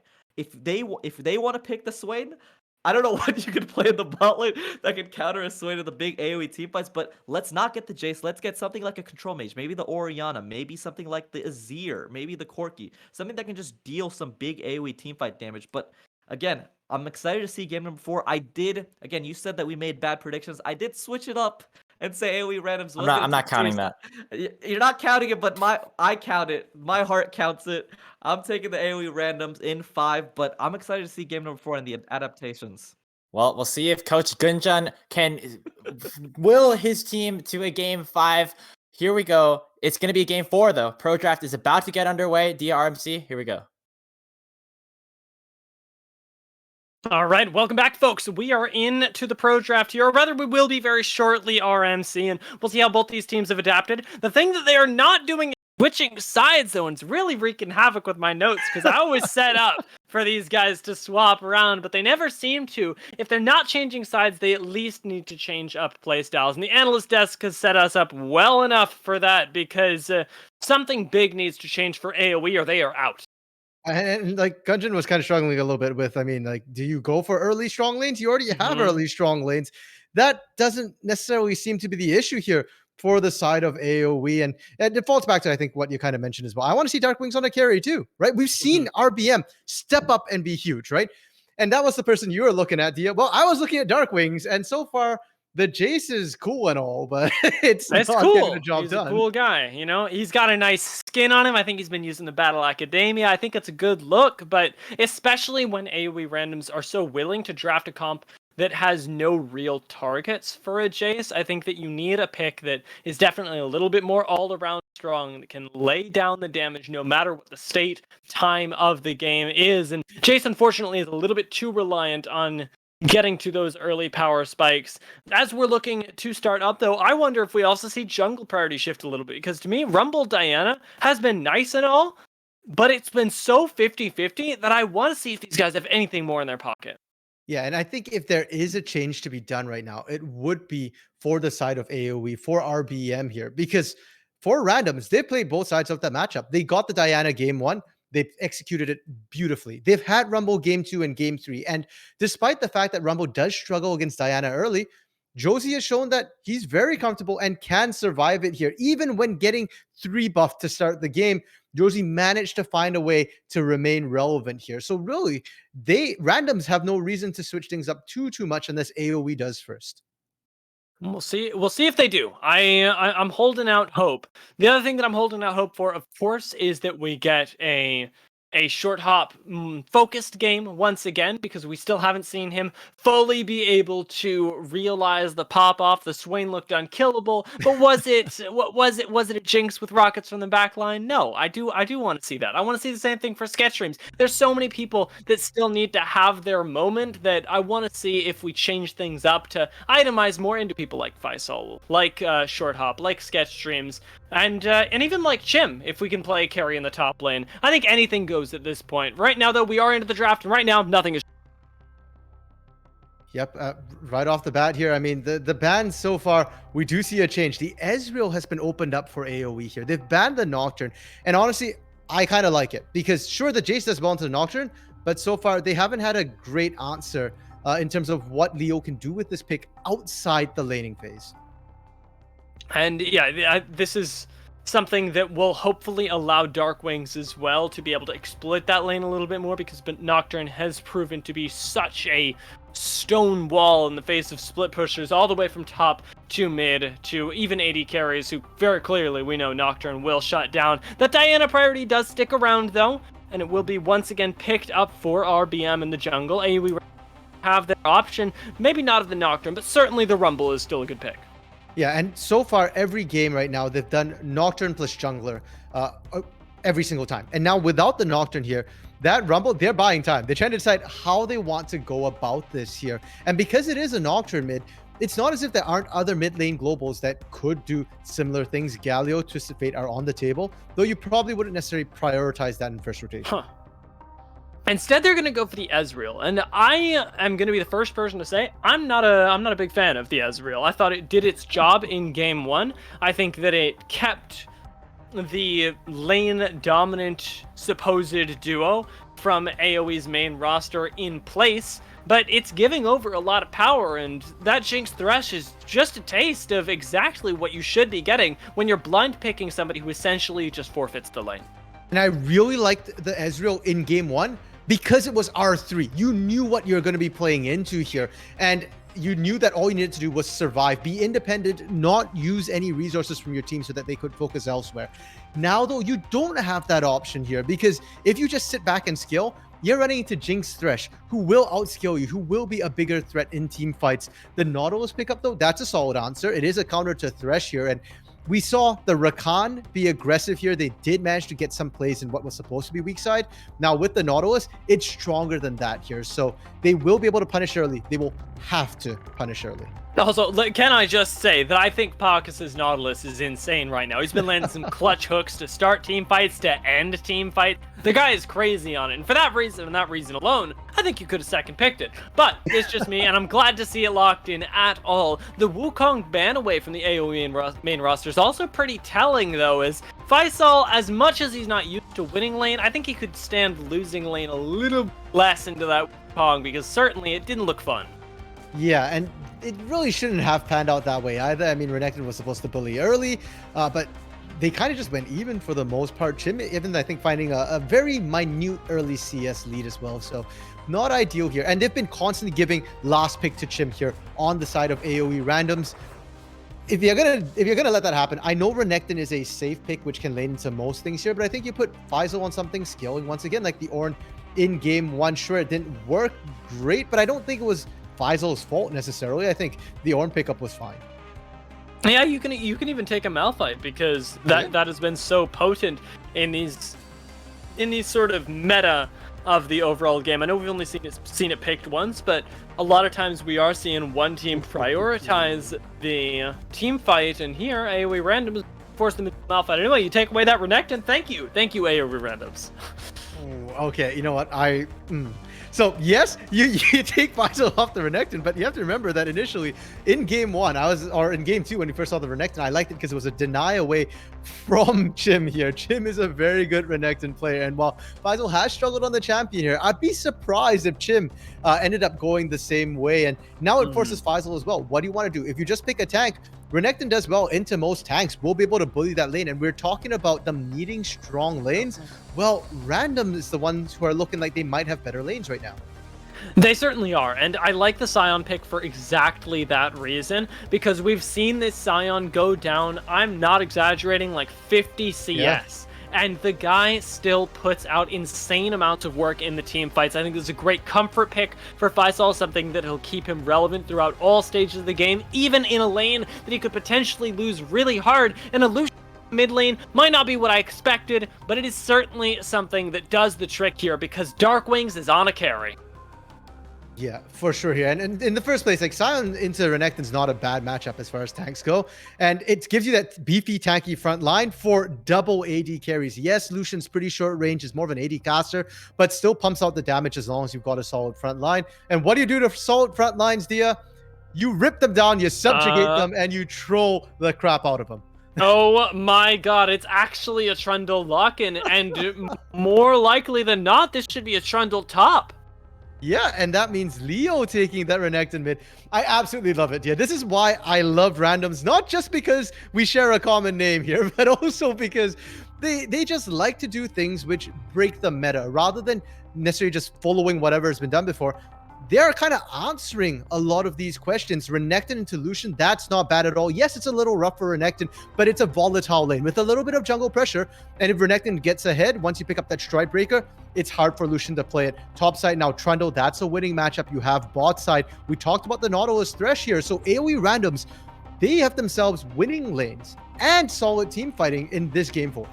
This is really impressive from them. The one place where I'll say they don't have a winning lane, and the one place that I hope that AOE can exploit is that bot lane, because Dragons have also been really pivotal throughout the entire series. And finally, with a Jinx, Thresh, and a Diana, a Lucian mid, you should be able to get the first couple. I don't know about the first one, but certainly, depending on how that bot lane goes, AOE might be able to get snowballing a little early. So I do want to see early jungle pressure into that bot side. We know the Diana Rumble matchup favors the Diana, so if RBM can get down there, make things happen, they can secure that side, play from there as well. But another area that AOE does have a side advantage in is skilling. You touched on it, Dia, with that Sion pick. Infinite skilling, it bounces back no matter how hard you set it down. It will just eventually become a menace that Renekton can't deal with, but Jinx and Diana as well. Jinx outskills everything in the game right now, except for maybe the Sion, at least in this particular draft. And Diana as well, while strong early, does do a lot of damage late as well. Ezreal might be slippery, but Diana can literally one-shot him. Same with that Rumble pickup as well. And Trundle, when you steal those stats, you're still kind of vulnerable here, especially if you're speccing more into armor to protect from the Jinx from the Lucian. Yeah, and that's likely what the Sion will be doing as well, because the Trundle, of course, will be taking away part of Sion's resistance, is not just creating them out of thin air. So certainly, if you are itemizing armor, yes, Jinx may be put down, but you're still going to have to deal with RBM. And dealing with RBM has been such a big point of contention in this series that it's a 50-50 whether AOE randoms can actually do it or not. If they do manage to get this going, though, remember that they would win off of this match alone. A win here sends them to the semifinals against Zeus Gaming. And that would be something I don't think any of the analysts predicted, either here on our stream, Gungeon and Grapes, or even on the main cup stream, where all the analysts, I think, picked AOE's main team to win it here. So that's absolutely huge. I don't know about you, Dia, but personally, I want to see a Game 5 just because the quality of the game so far have been so good. Yeah, these guys have defied expectations all the way to bring us to what is a very, very close series. Let's see if they can take it that one step further. Let's see if we can go to Game 5. Both of these things, great options, but there's only one way to find out which it'll be, and that's to throw it to a game.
Welcome back to the Rift, ladies and gentlemen, as we get into for our fourth game of the day and possibly our final one. AOE randoms on the red side find themselves at match point, and the AOE main roster Halo blue side got to give it their all in the game in order to stay in the series to bring us to that fifth game, RMC. And I feel like almost the first time this series here, Dia, it's on the side of AOE to be able to soak up that early game pressure and bounce back into the late game here. They've got themselves a really good scaling comp. I do think that, you know, if they get to the late game, they 100% win this just off the comp alone, but there's just so many counters in lane right now for the side of randoms. And if they get snowballing, we saw it in game 2. We've seen a whole lot of crazy things this series alone. I'm really excited for this Trundle top, for example. We see Chim right there on it, going into Faisal on the Scion, has the opportunity to really take this lane to Faisal, and that's something that, while we've seen a lot of Faisal maybe falling down in lane in terms of CS, hasn't really been killed that often. And if Chim and Josie can make this game about the top lane, they can make it about a hard... I kind of feel like that's bait. Yeah, like focusing a Scion just feels really, really rough. And while it might be a good win con, the addendum to that is that if you focus down that Scion early, you also have to basically close out the game before the 20 minutes. If not, getting that down doesn't matter. I think my eyes are more onto this mid lane, this Lucian Renekton, which was already going to be volatile here. Darkwings is a huge carry, and we've seen Darkwings really pop off, I think, have a bit more impact than Sketch Stream so far here. And more importantly, Darkwings is running the TP right now, not the cleanse. So you don't necessarily have that safety. And I think if you can shut down this Lucian early, you can kind of take Darkwings out the rest of the game.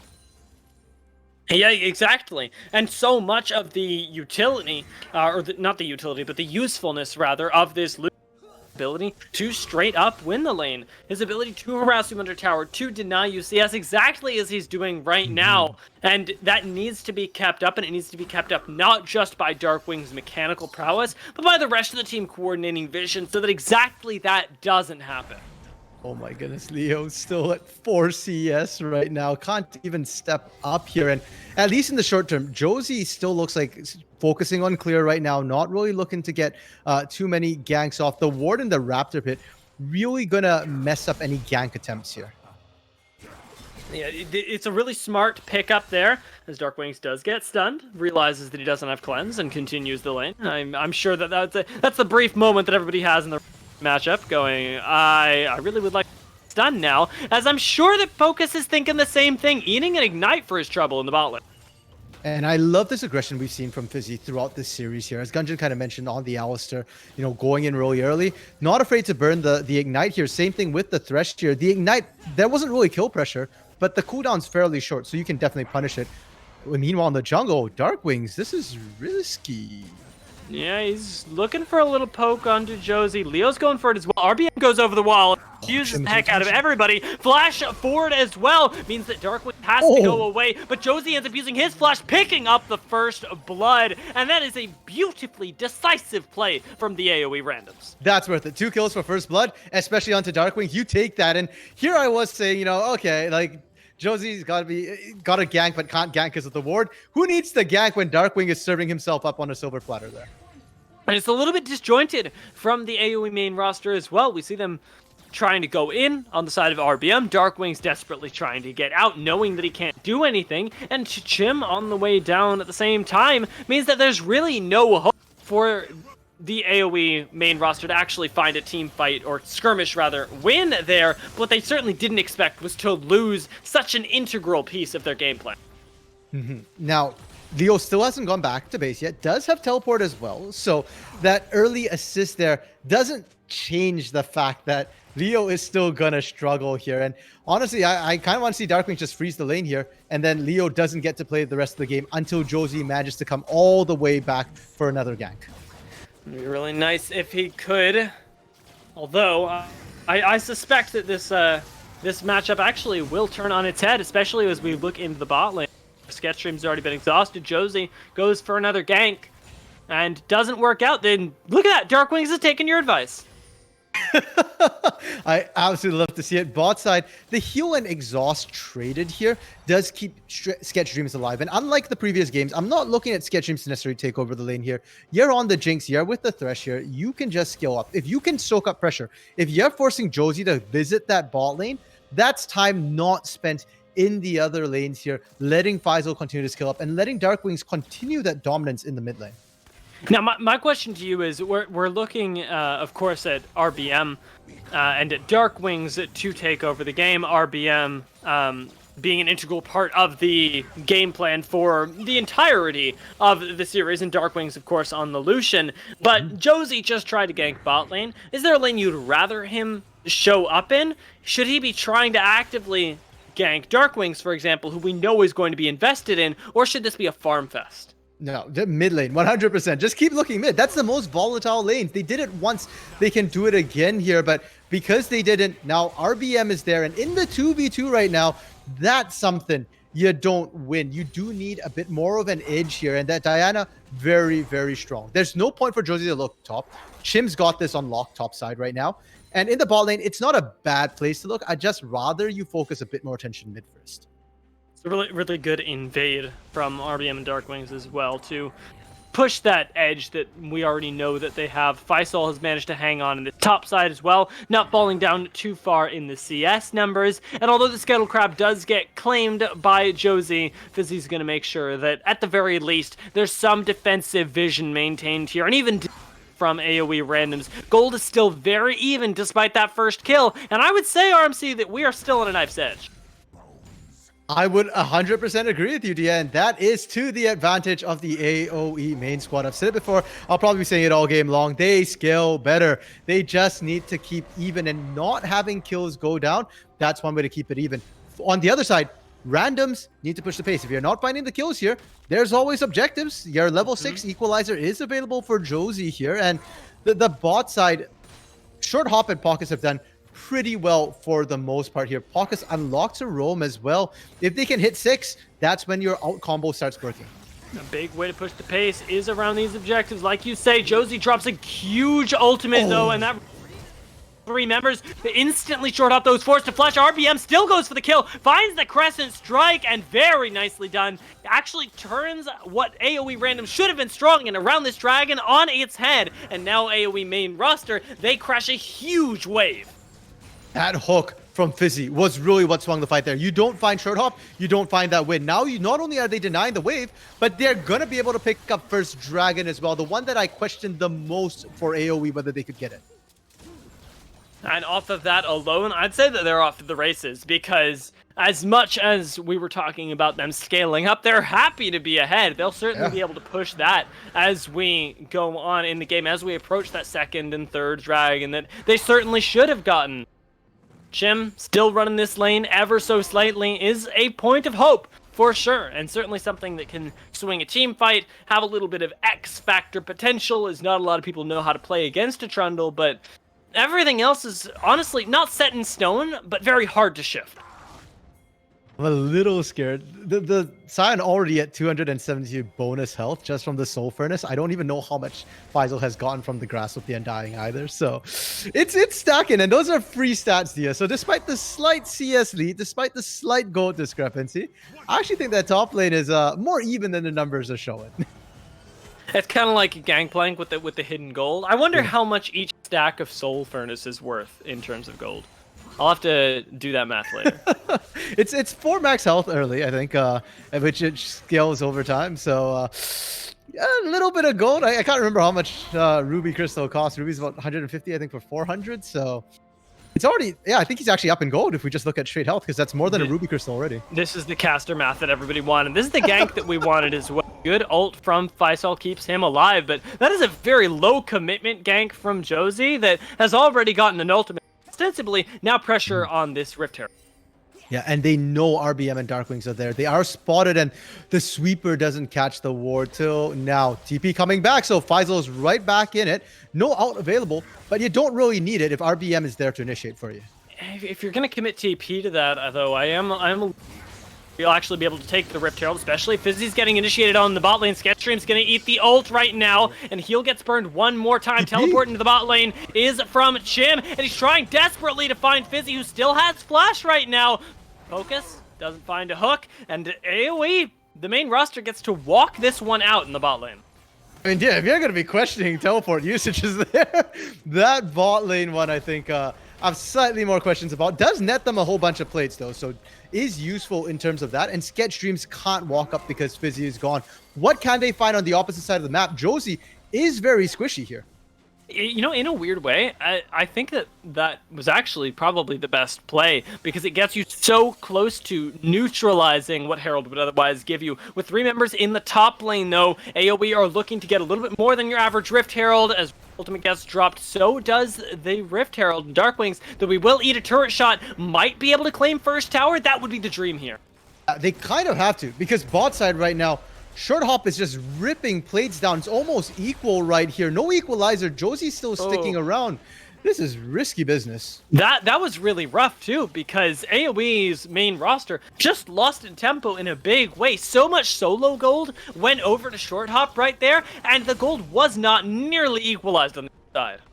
Well, not from the top side, but Sketch Dreams did get 2 plates mid, and I think at the end of the day, that does help equalize things. Sketch Dreams still up in gold Let's right tackle now. the gold. They're comfortable. Yeah, I want to see this. Right now, like you say, Sketch Dreams is up in gold. Faisal, looking for a kill. I'm going to hold my point. There we go. Thank you, Short Hop. I was a little scared there. I was holding my breath. Darkwings up in gold. Let's see who else.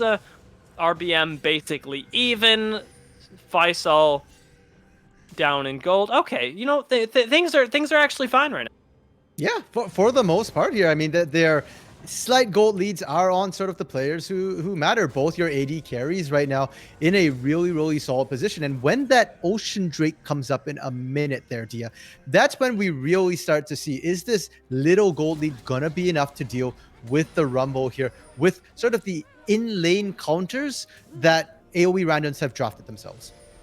Got about, say, there's 55 seconds ticking down till that next dragon. Josie does reset. Doesn't have the mythic though, and on the other side of this, RBM does. So if you're asking me, just looking at the items right now, looking at the game state, that next dragon should go uncontested to AOE Esports main roster. Yeah, I think if we look at the power states, perhaps, but it also depends on the setup here, and it is going to be AOE randoms getting in position first. Darkwings did finish pushing that top, does have TP to rejoin the team. Faisal has a 3-man train coming his way. Yeah, he might be getting dove right now. Just those 2 minions aren't going to be enough, and instant run down the cowards as he runs screaming from the turret will be enough to save his life. Unfortunately, won't save the life of AOE randoms in mid lane. It's a great rotation from the main squad to find themselves yet even more gold. And by pressuring that way, they're forcing randoms to come to them. Randoms can't do dragon without pushing them off first. Are they looking for an engage here? Darkwings is just looking to poke right now. He gets to dance around the side of you with this solution, and the Relentless Pursuit is going to offer him so much ability to reposition. Faisal and Fizzy, they get to be the ones to walk forward to try and barely find hooks. Okay. Pocus though, he finds the hook, throws down the depth charge. So does the equalizer go down, but it doesn't find any damage just yet. Pocus ends up falling. So does RBM as everybody kited out by Darkwings and Sketch Dreams on the other side of this. It's a 2-for-1 in favor of the AOE main squad, but they do not go for the dragon. They rotate this right back into the middle. I mean, crucially, RBM also wants to go down for AoE, so they don't have a smite available.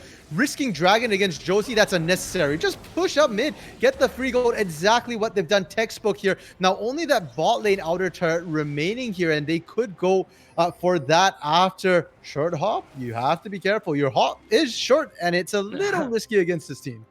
Fizzy, of course, has been having some pretty nice hooks so far. Despite the retreat into position, though, from AOE Esports' main roster, they're not going to be able to get the priority on that dragon that I think they were hoping for. Yeah. You know what? I'm still fine with that right now, because AOE has been struggling to get control of dragons in the last 2 games. They've got the first one. They've slowed things down here. Sure, it's not the regeneration from Ocean Drake, which is always great to get, but it's also not Ocean Soul, so it's nothing like what happened last game. Cloud Drake going to be what we get here, and for both these teams now, stacking Cloud Drakes is going to be nice. the Cloud ultimate, the Cloud Soul, pardon me, with the ultimates, going to be even better for AoE. I'm feeling like with that culling coming out from Dark Wings, it lets you reposition better, it lets you hunt people down. And coming from Faisal and RBM as well, you able to reposition that out for maximal damage. Yeah, the Moonfall on RBM is like, holy moly, just the insane movement speed that you get that stacks with that is absolutely massive. And I could see the benefits for both sides, because of course a Dominus Crocodile running you at 90 kilometers per hour is also a problem. So we'll see who ends up picking up these next dragons. If that fight was any indication, though, I think AoE randoms aren't feeling too good about it, because the scaling nightmare is kind of coming true, and that fight was way more even for 15 minutes of the game, where AoE randoms should be at their strongest.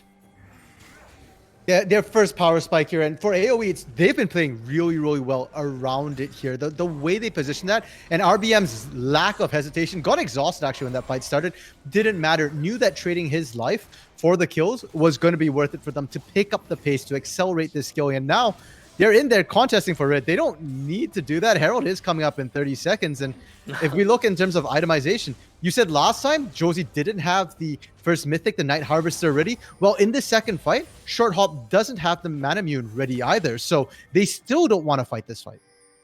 Still a little bit nervous for sure. And it may translate into a no contest Rift Herald, which would be a big problem, because you're already missing all of your outer turrets at this point, with bot 1 very close to falling, I'll say.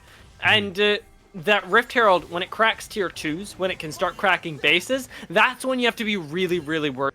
So often we see second Rift Herald sort of net these last couple outer turrets, but now it can really change the game. And I do want to point out something that we've not really touched on too much in the previous games, vision coming through right now. AoE has been able to set up around these objectives so well. Yes, they are giving up Herald, but they're doing it with full knowledge here. It's not as if AoE random snuck in there, or it's late for AoE to realize this. No, AoE has seen this and has said, you know what? We will give you Herald because we don't need it to take down 2 of your turrets in the bot lane. They just want to ruin Shim's life is what they want right now, because this Trundle is straight up not having time. That's a really nice Ezreal ultimate. It will at least stall out any further pushes, but only by ever so slightly. And Leo gets to continue pushing in this top lane. Rift Herald gets dropped here. Let's see who gets some more out of this play. Oh, the collapse coming in here. They've got the engage. Yep, Faisal ends up focusing down Pocus and almost gets taken down as the rocket snipes him after all of that. Sketchstreams with the prediction clutches that one out and saves the mid lane tower in the process, as Rift Herald didn't even fell the structure. No, and there's no plates either. So you either take a turret or you don't. Leaving it half alive doesn't mean anything here. AoE's really starting to take over, and this is what we expect. This is the clean, early paced, fast-paced, team that we expected to see. Is it the highest kills? Not even close. 4-2 at 18 minutes, but their rotations right now, their map movements are just garnering them advantages in every single lane. Yeah, this has been really heads up. I am loving the way that AoE have set themselves up for success time and time again in this game, and I don't even think it's champion comfortability, but maybe a little bit more role comfortability. Now that they've warmed up, now that they've gotten a sense of how AoE randoms like to play the game, the main roster has really showcased its adaptability that has gotten them to this point, and it is not nearly too late, because as soon as they're able to execute on this win condition, even if they do win the game, they're not out of the woods yet, and we get to see another time.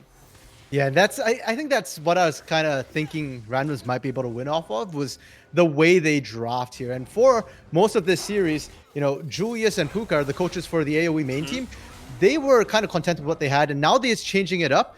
You can see that they know how to react. The question, though, is does Coach Incon have more in the pockets of randoms? Can they change things up and kind of throw off Puka and Julius again? There's still also the gameplay gap that we have to consider, because right now AoE randoms still do have always the opportunity to pull off these team fights, especially with a really nice Rumble ultimate, with Ezreal recently having picked up the Divine Sunderer. That third dragon of the game is spawning, though, and that Cloud Drake has AoE. They just got pushed out right off the bat. They couldn't even contest for this whatsoever. You're saying that, okay, there's still tools for random here, but the problem is, how are they going to use those tools? They they feel weaker right now. It's not stats, it's not numbers right now. It's just what the players feel. It's the eye test here. And they don't want to pick a fight until they hit some of their power breakpoints. I'm still watching that mirror mana, that Manamune come through for the side of Short Hop. I think until that comes in, AoE randoms don't want to look for any major fight. It's so far away, and the item discrepancy between him and Sketchstreams is only growing because they can't look at these fights, because they have to back off and move themselves around where the main roster wants to be. AoE randoms are actually missing out on a lot of these proactive plays that might not get you kills, but will get you to waves first, that will get you crashing on towers. Yep. As the turrets go down, though, it'll be easier for them to respond, but they also do give up control over the map. And now Baron is up. We are at the 20-minute mark. I think trying to blitz it down for AoE might be a little ambitious, but setting up the vision and setting traps, that would be very much their style here. If they can continue to force randoms to poke their head out there very, very cautiously, not able to do anything, they can just continue to catch waves mid with Sketch Dreams, maybe catch waves top with Dark Wings here, and then just watch as randoms kind of starve out, having to send people to deal with them. Yeah, with no ability to see here, we already have 3 members committing into trying to secure some sort of vision. And one single green ward is going to be dropped, and that's going to be the lifeline of the AoE randoms as we approach what I'm sure is going to be a serious Baron dance. Yeah, AoE's bringing their control wards to the dance here. How many? 1, 2, 3, 4, 5, 6 control wards in inventory here. They really want to deny all the vision, but sadly, they've kind of missed the one that Fizzy's standing on right now. And so they're going to know that it's just a setup at this point. It's posturing. The Baron has not been started. And we have to consider the side lanes as well. They're ever important as we approach objectives like these, because as Chim gets closer to the top lane, sorry, the bot lane tier 2 of AoE, the pressure really starts turning on, and it's going to have to be AoE eventually that do start that Baron, since they aren't committing any members down there to answer this Trundle when he's all alone.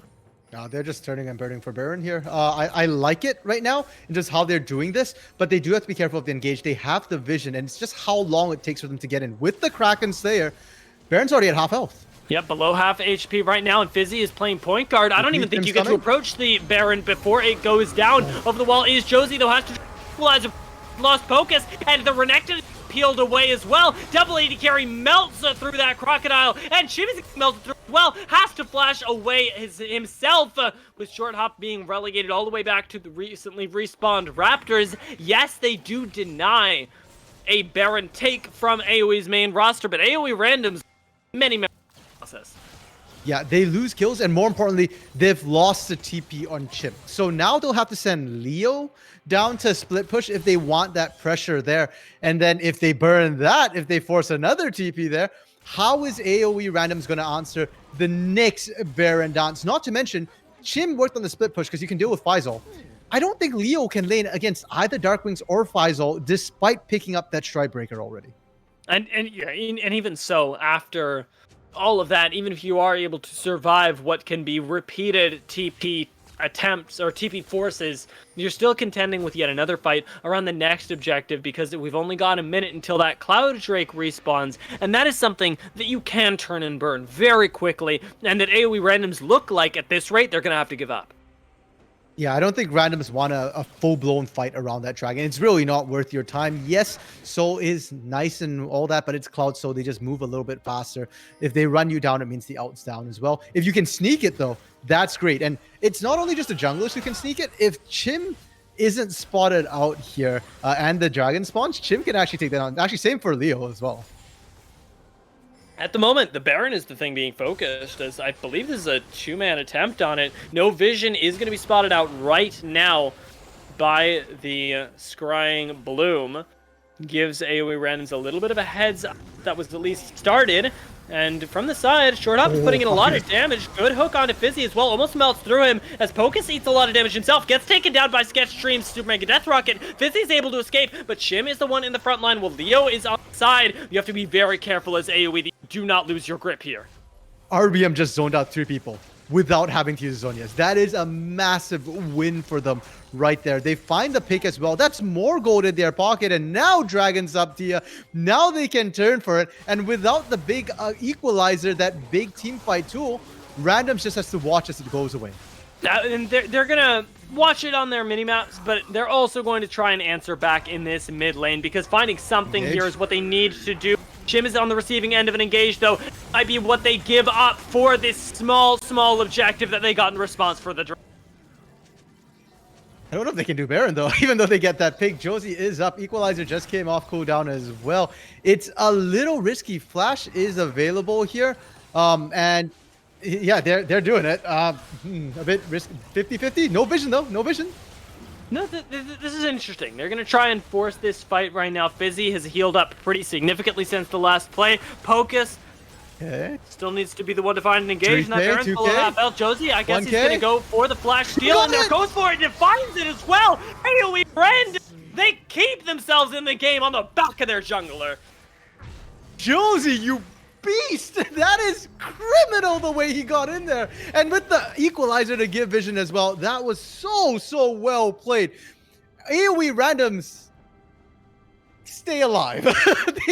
I hesitate to say they're gonna win off of this deal, or that they can even find substantial leads off this Baron buff, but they have stopped the AOE train dead in its tracks for the next couple of minutes. And I'm wondering right now, because we do finally see the Muramana picked up for Short Hop, if they can finally fight some sort of front to back, because they still have Chim, who can still zone out Faisal, and Sketch Streams is a big problem, but he might be one that you can still deal with right now. It's a very odd state of the game. We're still not at full builds. We can't say that AOE have fully scaled out, but at the very least, if you can find a fight as AOE randoms, you can get yourself a whole heck of a lot more gold than just a Baron. Yeah, and it bears noting right now that while, yes, AOE has been the one finding all the kills, we've not actually seen a proper full team fight in a while here. It's mostly randoms on the run, backing out after a questionable engage from Paukas with that hook. So we don't actually know if they were to stand there and trade, whether or not Sketch Dreams would be an absolute monster. I think with the 2-item power spike, I'm inclined to say AOE wins any team fight, Baron or not here, but maybe the Ezreal can kite around. It worked in game 1, and we just haven't seen the damage come out of Short Hop quite yet.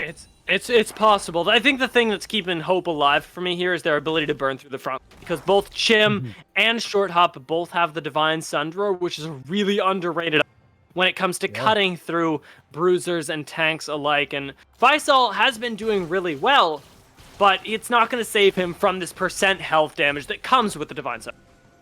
Yeah, again, quick check onto Faisal right now. 851 bonus health from that Soul Furnace. That and might save him. 3,300 health overall right now. So yeah, is getting a little tacky. Still running away from Chim though. So looks like, okay, Chim still got that handle on top. And if they can continue to maintain this state right now, that's beneficial for AOE randoms. The sad part is Chim doesn't have Baron, or else this would be a lot more threatening. Yeah, it would certainly be much scarier if there was at least some sort of pressure from that split pusher, although having the Baron at all is something that I'm pretty sure AOE randoms weren't exactly on. Right now, they're planning a mid lane push, it looks like, but instead, they're kind of sandwiching themselves. I am so scared of a flank right now for them here. You can see Chim off on the side. That's going to stop the unstoppable charge coming through from Faisal, but it won't stop that. Fizzy on Vision still gets that hook, and now the Zanyas is forced. It is your team fight to win, especially Equalizer already being down. It does trap 3 members of the AOE main squad, though, and it will mean that AOE randoms get to survive another day. But now, off the back of that Baron buff finally ending, I think that we can really say that that's all they did, was survive. Oh, Paukas having to burn Flash there, was caught basing. I was going to say that the Baron was put to good use and AoE burnt to teleport there, but at the end of the day, I can't say that anymore. You lost Flash on the other side. The outs will be back up, but look at this siege push. The moment Baron is gone, that Jinx rocket, the range there, just able to poke down with very little reliable answer from the side of the randoms. It's really difficult, and it's only going to get more difficult around this next dragon. It's coming up 38 seconds on that, and AoE should have it. The Cloud Soul for them, and a teleport in the mid lane suggests that they aren't exactly keen about giving it up as the random choice they have. To be honest, I don't think that Cloud Soul is going to necessarily help end the game that much swifter here. It's just kind of a point of contention for the two teams to fight over. And without that True Shot Barrage right now, well, I guess they traded for the culling. So two big AD carry ultimates are currently not available. And Randoms get the inside track right now. They've got a little bit better vision. Darkwing's just reset, and he's teleporting in from the bot lane, where RBM is also pushing. Focus goes to the engage again, finds a Zanya's huge equalizer, gets laid down with a dominant. Well, the AOE just enough to keep AOE's main roster at bay. It will be a dragon pickup from Josie, and a very well executed team fight as well to go 1-for-1. RBM is shopping. Oh, wow, he actually got it. I thought that was gonna. I thought that recall was. I actually thought Shorthop might be doomed by jumping to that bush, but hey, it completed and happened. RBM got caught, and I want to point out that fight there, RBM now has to make a decision as Diana. Are you going in to initiate, or are you going in to try and contest the objective? RBM, sure, they got the early kill out. That's all good and well, but because you're melee, because you're soaking up that damage, once you engage once, you can't actually go in and contest. Josie didn't have to worry. At no point was the Cloud Drake under risk of being stolen by the side of AOE, because they just could not get past that threat there, and Josie had Smite. RBM was too far away. It's an unfortunate way to lose the team fight, but one that I suspect AOE randoms are keen to repeat, because that looked really good for them, being able to bait out the incredible aggression from the entirety of the AOE roster right there in response to what was honestly a really tight situation. Keeping yourselves even in the Dragons, though, isn't really the thing that'll change the game. Faisal going in, though, that could. Fizzy finds a hook onto Pocus, who should be able to put down the ultimate before he goes down. Has fallen now. The Equalizer claims another kill in response. Josie using it to pick up Fizzy. Sketch Streams still pretty safe right now. The culling gets thrown in as well, forcing a flash out of Leo. Yeah, AOE randoms are kept at bay despite really wanting to commit to that. Yeah, and now RBM not getting caught. Just uses bait, and Jim overextending. That pillar did not do what he thought. Can they contest this right now? I mean, Josie's stolen once. Flash is available again. I don't know if they can, though, because it's already at that 2,000 HP mark. Nowhere near is the Rumble. Leo's going to get chunked out right now. And unfortunately, Chim separating from the pack was just the beginning of the end, because now AOE randoms are torn apart. This is not. Is he actually going to get out of this? No way. Oh my god, wait, Josie turns this? Josie turns these? Okay, he gets the Zanyas, then goes down. That was really close, but it wasn't close enough. Yeah, I honestly think if Josie just kept running, you had Flash, you probably would have gotten away there, but a valiant attempt to turn it around, and here's the Baron push. We saw it from the randoms here. When the randoms did it, they bought time. When AOE is doing it, they're looking to close out a game, and with not a lot of inner turret standing right now, if a single inhibitor turret goes down, that could spell the potential last push. It's a terrifying prospect to be facing down as AOE randoms to go to that final match, have it be anyone's game in a best of one, and what has already been an incredibly volatile series. But it's the barrel of the gun that they are looking down right now, and not one that appears to be going anywhere, as that Baron, like you say, has the potential to crack the base, to change the game and make it that much harder for AOE randoms to find their team fights. They have very successfully cut it around these fights, and I'm still looking at short hop here, Dia, for randoms, because so far I feel like when they've won the fights, it's not been straight up huge brawls. It's been a lot of poke from the outside. The Divine Sunderer chunking Faisal away. Faisal starts the fight with maybe 60% health, and then, you know, everybody else has taken a bit of poke. So I'm continuing to look at that poke to come through here, and I think Pocus needs to be a little bit more reserved with this Dredge line. Fizzy throwing out Death Sentence is fine. Fizzy's not in trouble when that hook lands. Pocus, on the other hand, you're throwing your body in there, and if you can't win the fight, you aren't coming back out of it. All right, now he's got to throw his body in sometime, because this inhibitor tower is under fire, and unfortunately no angle gets found by the Nautilus. Instead, zoned away from the inhibitor even. Fully cracked now for AOE randoms, and the mid lane is even under siege as well. They don't look like they're going to be able to find the engage here.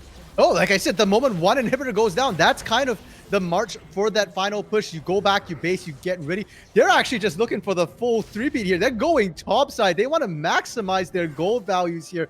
40 seconds on Baron. That should be enough time to take down top inner. AOE's main roster look terrifying right now, and if I am AOE randoms, I am thinking about what on earth we're going to do come this dragon, and likely what we're going to do come next game, because this sort of 3-peat isn't just netting incredible amounts of priority on the map, it's also netting them gold, and though a 10,000 gold lead at 60,000 doesn't mean nearly as much, it still means a lot, and that is going to be never more so evident than it is around this Baron. Or sorry, around this turret. As Hook comes in from Pocus. Equalizer is big from the back line. We have Short Hop able to survive and even take down RBM. It's 2 picks. We're trying to make it 3 though as Shim goes forward. Josie needs to find the slows here, and Faisal trying desperately to get out. Should be caught. It's just a slow chase down, a slow bleed out as AOE get caught overextended once more. I was going to say, Dia, forget the Drake. I don't think we're even looking at that John before the end of the game. Okay, Josie's fine. But they absolutely managed to turn this here. Great initiation. And the key point was they found Sketch Dreams in that fight. Sketch Dreams was forced to sit on the volcanic lava of that equalizer there. And as much as Dark Wings and RBM have been the big carries early, we're past 30 minutes. It's Jinx time here, and Jinx needs to live. And remember we were talking about the gold earlier? I know that I said it wasn't that important, but the reality is that if you base with 10,000 gold of a lead in your pocket, you don't lose that 10,000 gold lead almost instantly. But as it is, we've already narrowed that to 4,000, and AOE randoms, they got to do that for free. It was an overextension, and sure, the game is still difficult for them, but after a team fight like that, I'm giving hope. Yeah, 4K gold doesn't even matter at this point. We're at 60. It doesn't matter.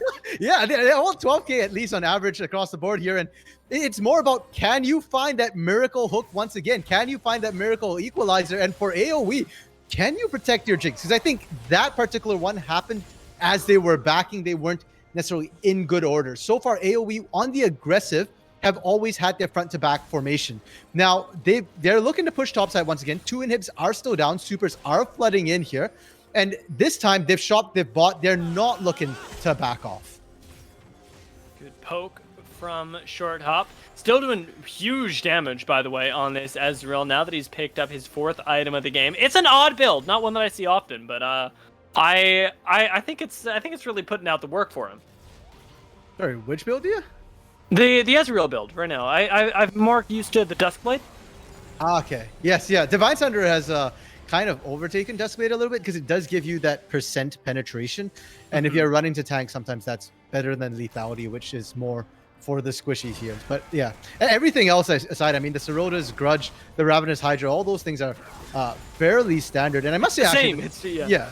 Sirota's Grudge, pardon me, that almost called it Sirota's Judge because that's what it's been doing, has been absolutely monumental. It's been stopping a lot of the follow-up engage after the initial fight. Well, we're stopping the engage right now. Into the front lines goes Faisal. RBM gets chunked out on the side. And in the back line, Sketchstreams was knocked up for a moment, but now it's free to fire with the rockets onto everyone. No shutdown just yet, but finally gets excited. Sketchstreams is in a rampage, but Josie's all over him with the flame spitter. Shim throws in the pillar to slow them up. That's from the back line. Short Hop is trying to put out the relevant damage himself. It is a very, very close fight, but Sketchstreams and Darkwings have to back off, and AOE Random just won that skirmish.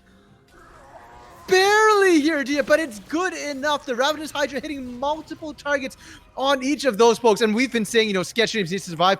Sketch Dreams survived. That's, I think, the main reason why that wasn't a complete wipe across the board.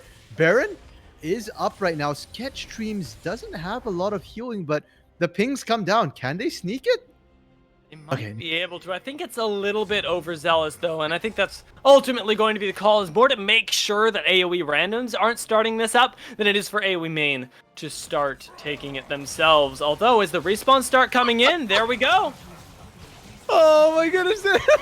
They were just being sneaky here. They are going to be able to take this one. They don't have a ton of lifesteal. They didn't need it. They had damage, and that gets them the Baron here. Before the last Baron was probably their best time to push in and end the game. This Baron's going to be a lot dicier because the inhibs are up, but it's not so much the inhibs that have been the issue, so much as not being able to fully answer this Ezreal right now. Yes, the Ezreal wasn't putting out that much damage. He is now, and who can reach him? Even the Jinx can't quite reach the arcane shot range, the mystic shot range. I'm taking a drink of water right now because we are about to really send it. This is, with the Baron push in the mid lane of all, this is definitely the end game push. I want to say yes, yeah. I really want to say yes. But randoms, they don't have to win the fight. They just have to pull out the fight. That inhib is gone, and Chim is looking for a flank here. Yeah, on the flank right now is a really good place for the Trundle to be. Pocus just needs to find the hook here, and though that inhibitor comes back up, it's not going to be taken down. The base is more or less intact for the randoms right now. It doesn't seem like AoE are finding a way in. I want to see AoE look for the flank with RBM right now. You do need to find a way to kill the Ezreal, because Short Hop is doing the bulk of the damage in these fights, shredding the tanks, poking down the squishier members as well. And if you send or go and use a 4-1 split push right now, if you're all grouped up, then you have to worry. Everybody has to worry about that same threat. When you're all split up here, I don't think anybody can fully answer Dark Wings right now. I have not seen the Leo matchup, but every time we did see it beforehand, it wasn't good for Leo. Well, right now, Shim threatens yet another engage, though, pulls everybody back in. Those Baron minions are doing work on the inhibitor right now. That cannon is 2 autos away from chunking it down, and that would break the base one more time, but they managed to survive. Another push is coming in, though. God, this just keeps going. It's the war of attrition here, and we are slowly eking out advantages. Has just been taken now by Dark Wings. TP coming back. I don't know if this is necessary. They don't have a ton of healing either. They're brute forcing this. They're trying to make use of that last minute of Baron here. My question is, at this point in the game, how much does this Cloud Soul change the outcome of the fight? Good equalizer there, chunks out everybody as an aggressive shift forward from Short Hop isn't punished, and though one inhibitor falls, are we going to be able to make it to here? Are we going to at least be able to do what we did with last Baron? I don't think so. I think you force this without Baron. You're looking for trouble. If anything, AoE just needs to sit back. They outskill, and they've got Elder. Chim gets engaged on the side, though, and now RBM commits over the wall with the Zanyas to stall it out. Chim is forced to use that subjugate early, and Leo in the front line gets a hook from Pocus to help him out here. It's all over the Jinx in the back line. No. The equalizer comes back up again. Darkwings gets exhausted. Skid Streams gets Dark Passage to safety, but there's still a Renekton on his face as Chim comes in from the side for the cleanup. And we randoms, they clutch another fight outside their base. Dark Wings, the one lone survivor of that massacre, and bad. I already said, like, I didn't think they were gonna get in him. They do, and instead of just running away, they try and get away with murder. It doesn't work. RBM didn't have to engage here. The death timers are quite long, 30 seconds here. I don't think AoE randoms can end, but they can probably take an in-hit. That's exactly what they're looking to do right now. Chim tanking up the tower. 15 seconds on RBM, 19 on Faisal. Darkwing's doing what he can, but a teleport into the base is going to secure this inhibitor. Are they actually going to try and go for this right now? 4 seconds on RBM, 24 on Sketch Streams. The carry in the Jinx. Darkwings gets hooked. He's going to go down. RBM has to find the miracle here. The Moonfall only gets one. Short Hop is safe in the back. Fizzy can't do anything. The CC isn't there. Darkwings has respawned with the Guardian Angel. Is trying to put out the damage, but again, an Arcane Shift saves Short Hop's life. He doesn't get knocked